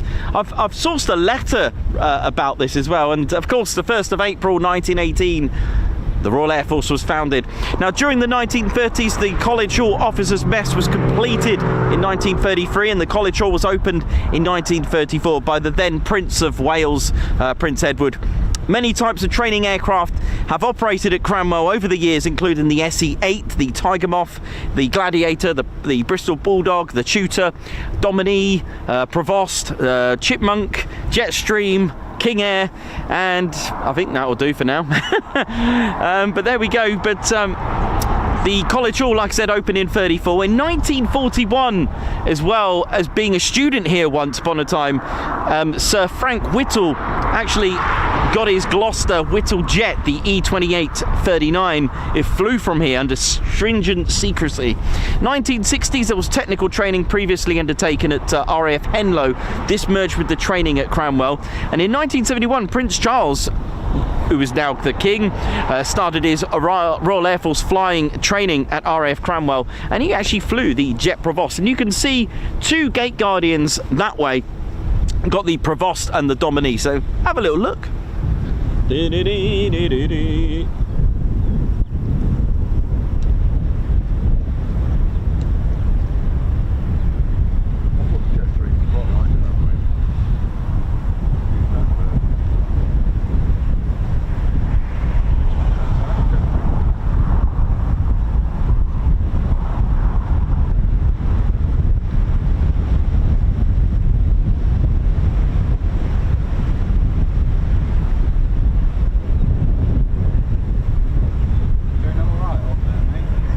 Just about. A bit more blowy up there, isn't it? It's a little bit emotional up here. Right, let's have a look.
got the P8, we've got C17, A400, Chinook, got a Prefect, 2 Texans, Phenom, Typhoons, what else have we got?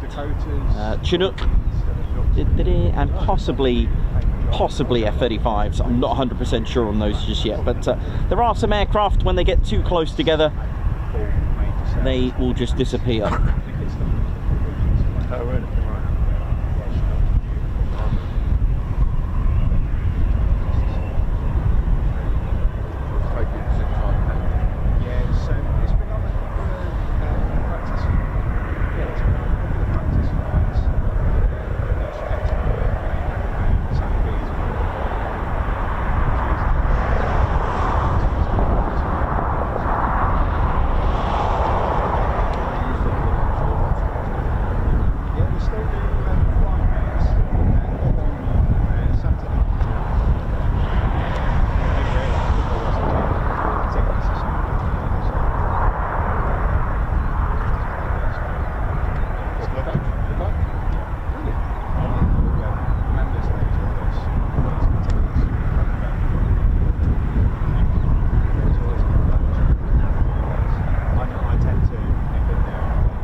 City Bears, welcome to the Ted Coningsby channel.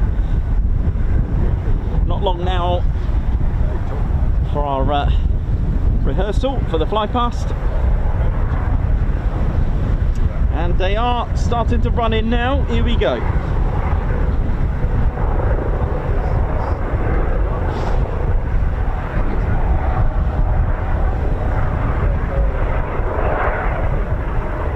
Sorry, I'll just rephrase that. They're starting to get into, they've broken out the holding now. Sorry, they're heading this way.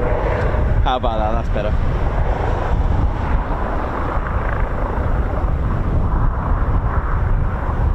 So the Juno will be up as the photographer for the Flypast, which would be over Buckingham Palace.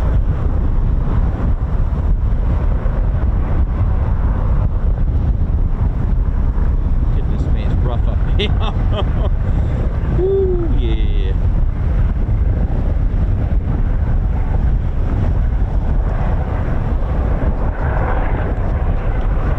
Oh, look at this.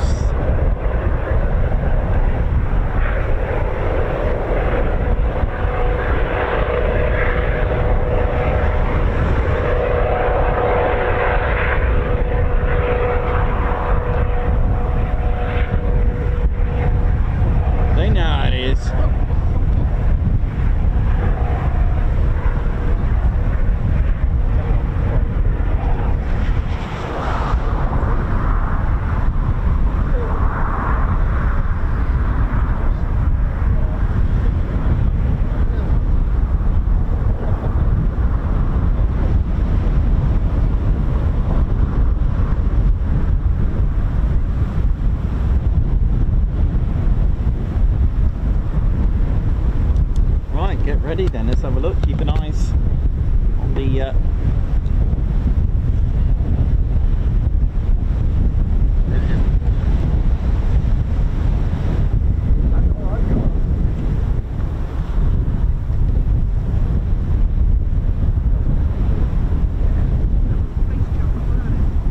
the Juno, it's the space reactor.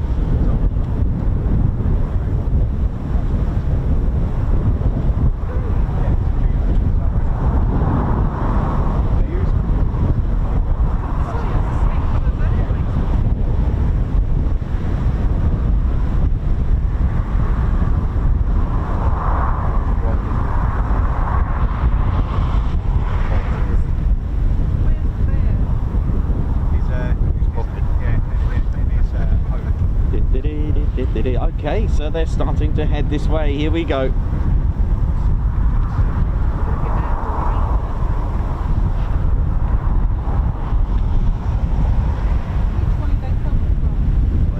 Should be this way, depending. It'll be a little while, yeah.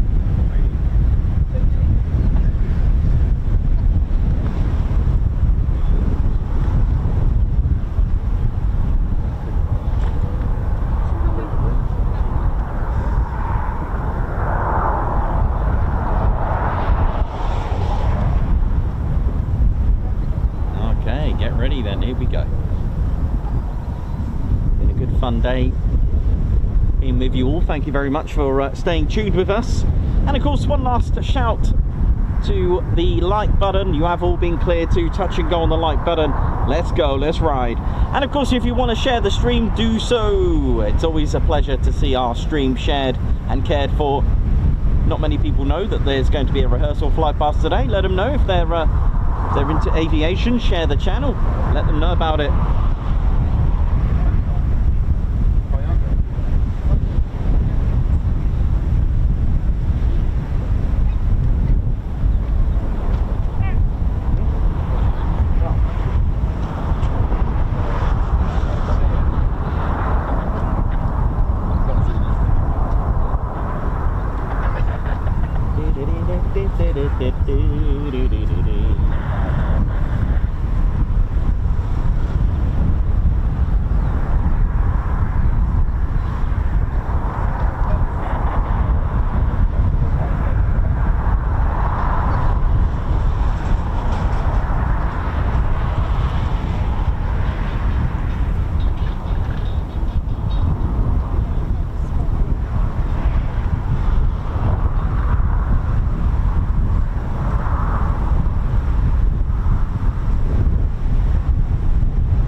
Get ready, ladies, gents and teddy bears, not long to go.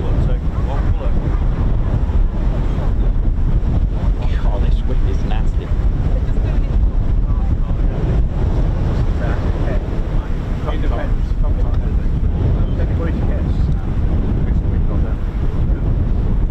This is best day than yesterday. Oh, yeah. It's a bit squeaky bum time.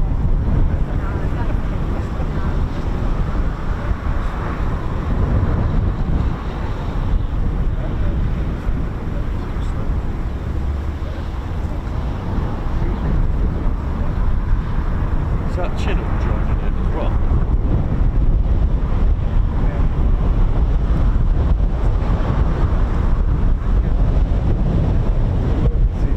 Well, Everybody knows what I mean.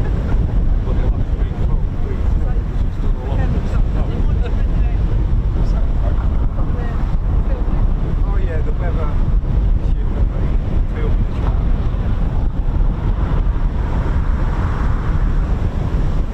So I'm just looking out for our first aircraft, which should be a Chinook or two of them. Let's have a look.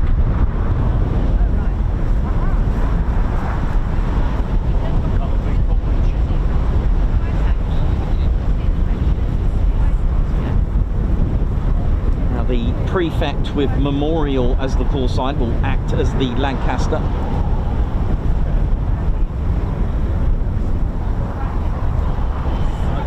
All about timing and precision with the Royal Air Force, as you might expect with any military precision. Bloody bird, sorry. I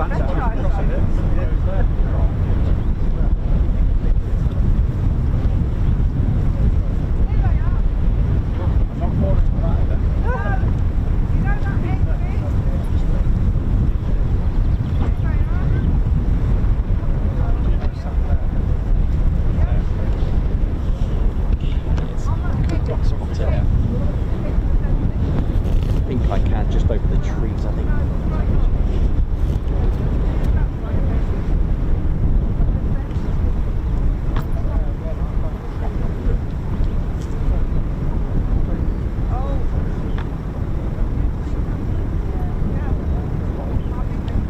Just the one Chinook.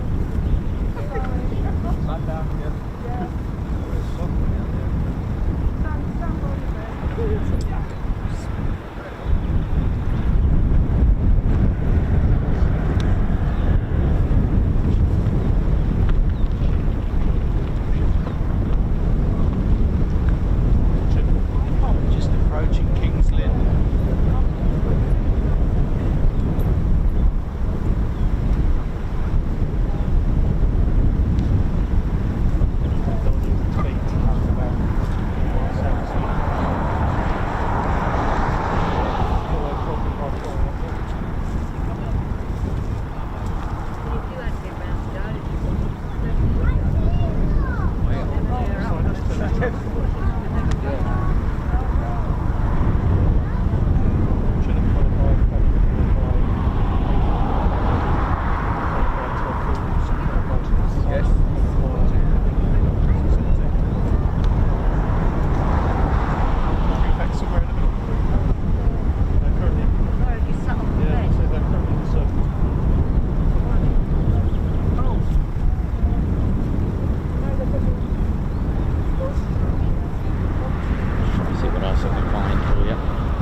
Birds to go with it.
aircraft.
Chinook.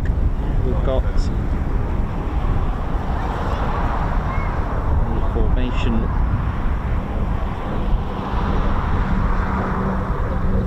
There's our memorial. There would be the Lancaster. Now we've got the Phenom with two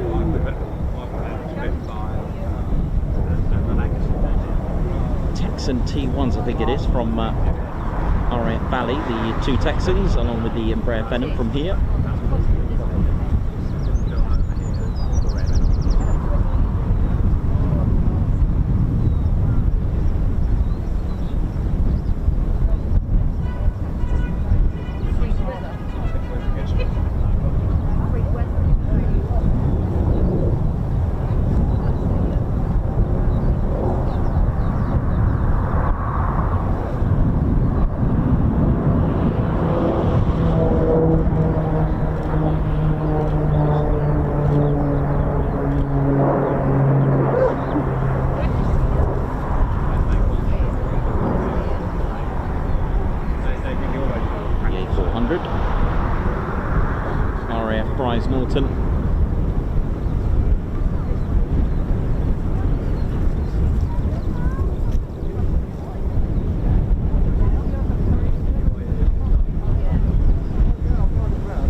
Joint from Coningsby in the Vic formation.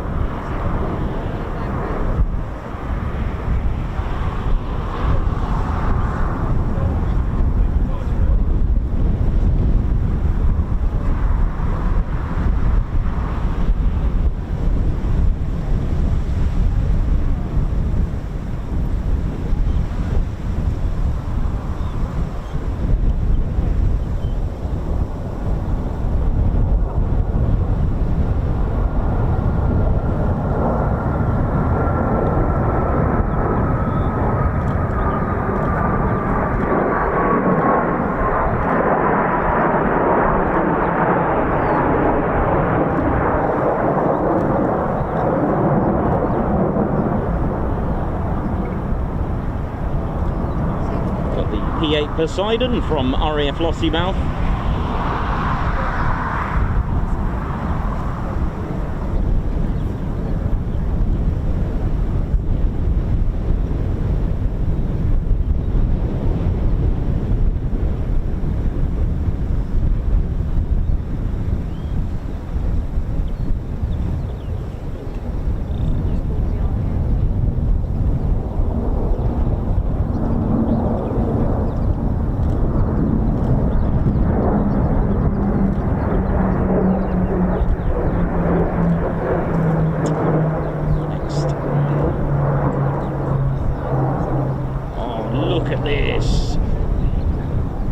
F-35Bs from RAF Marham. It's the C-17 from RAF Bryce Norton. This represents the escorting bomber role, or an escorting role for this.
Teddy bears, our rehearsal for the Flypast.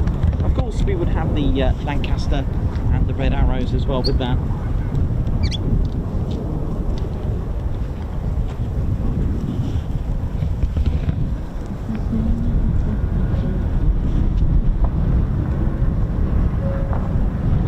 So they'll be making their way over College Hall.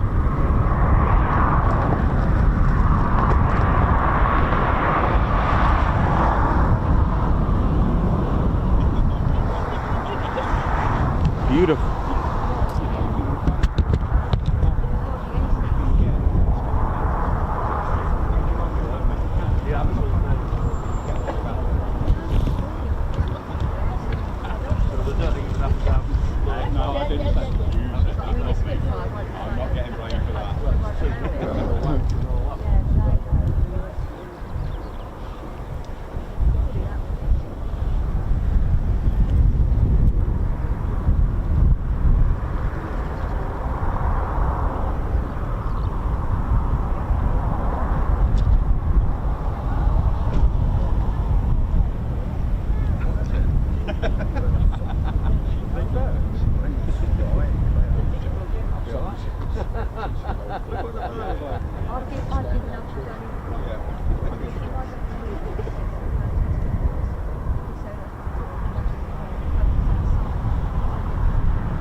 hope you enjoyed that, ladies, gents, teddy bears.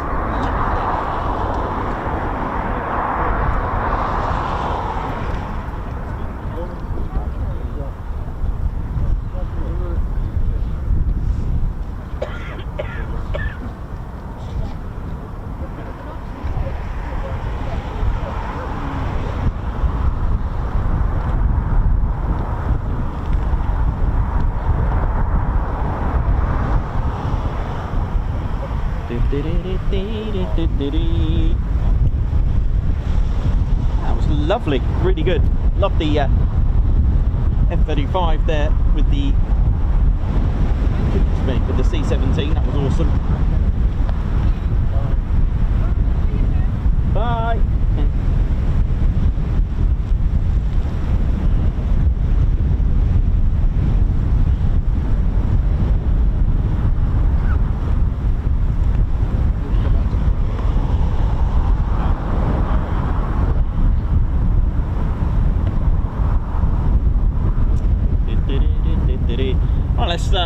One last call for boarding the like button. Don't forget to hit the like button, ladies, gents, teddy bears. Let's ride.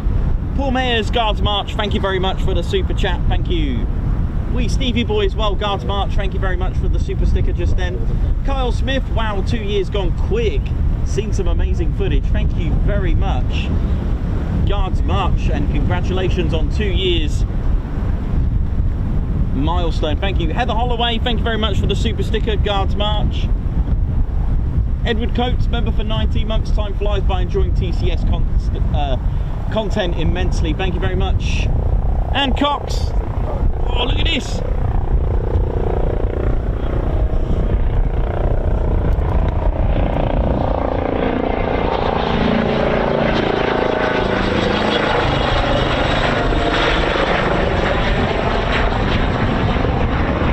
Cool. Oh, yeah.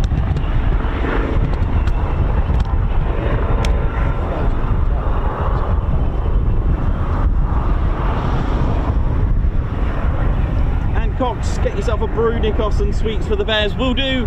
Ginger Bailey as well, thank you very much for the super. Guards March. Margot as well, thank you very much for the super sticker. DJ Sonic Sense, thank you. High five, thank you for gifting a Ted Coningsby membership as well. Lisa Woodley, high five, welcome to the Ted Coningsby Squadron. And we Stevie Boy again with the super sticker. Thank you very much for that. Oh yeah.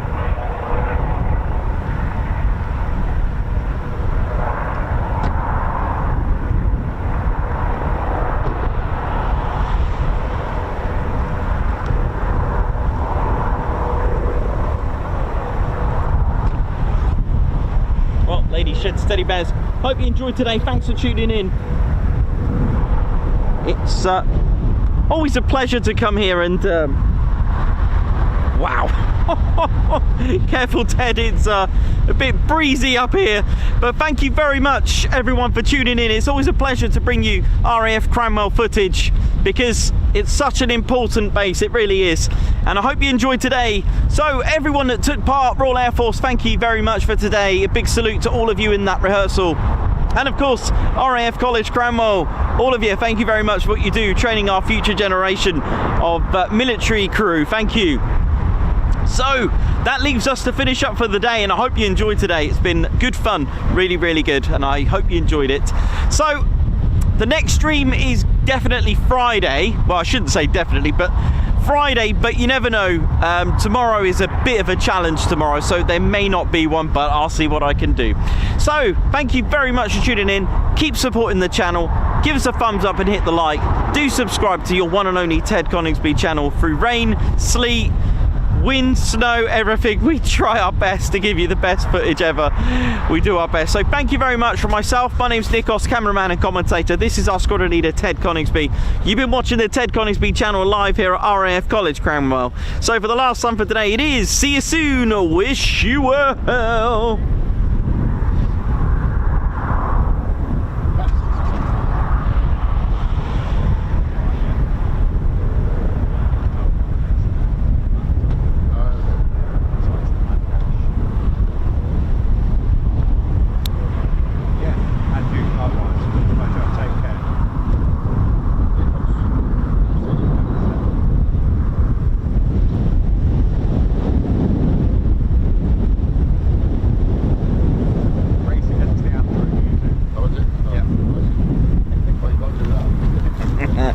Oh yeah! Ladies, sheds and teddy bears, welcome to the Ted Coningsby channel membership.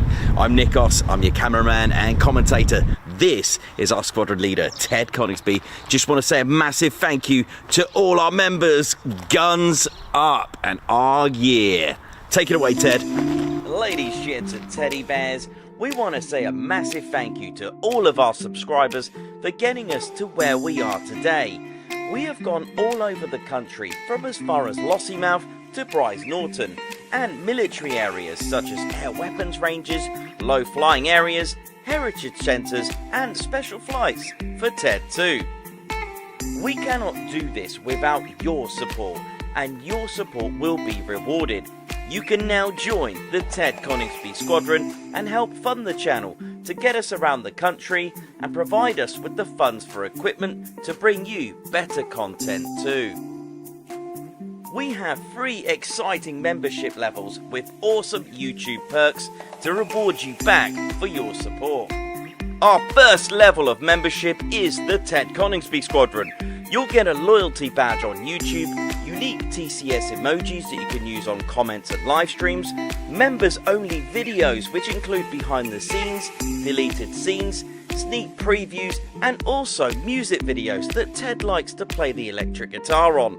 You'll also get access to members only Discord server and discount on all of our Ted Coningsby merchandise. All of this for just $1.99 a month. Oh yeah. Our second level of membership is the Posh Officers Club. This includes all of the squadron perks, private Posh Officers Discord chat room, Posh Officers discounts on all of our Ted Coningsby merchandise, and the poshness of supporting the TCS even more. This is just £4.99 a month. Our third level was inspired by many of our fans who have been supporting the channel massively. So we'd love to reward you back with this, and our third level of membership is the Ted Coningsby Fighter Squadron. This gives you a more personal experience with me and Ted, with exclusive live streams and content.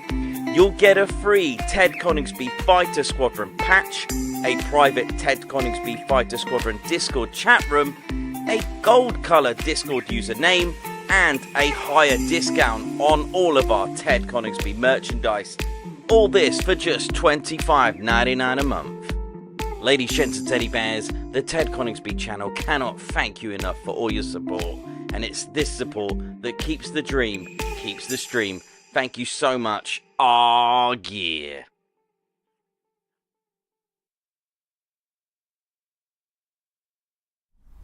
Golf India, Brian 31,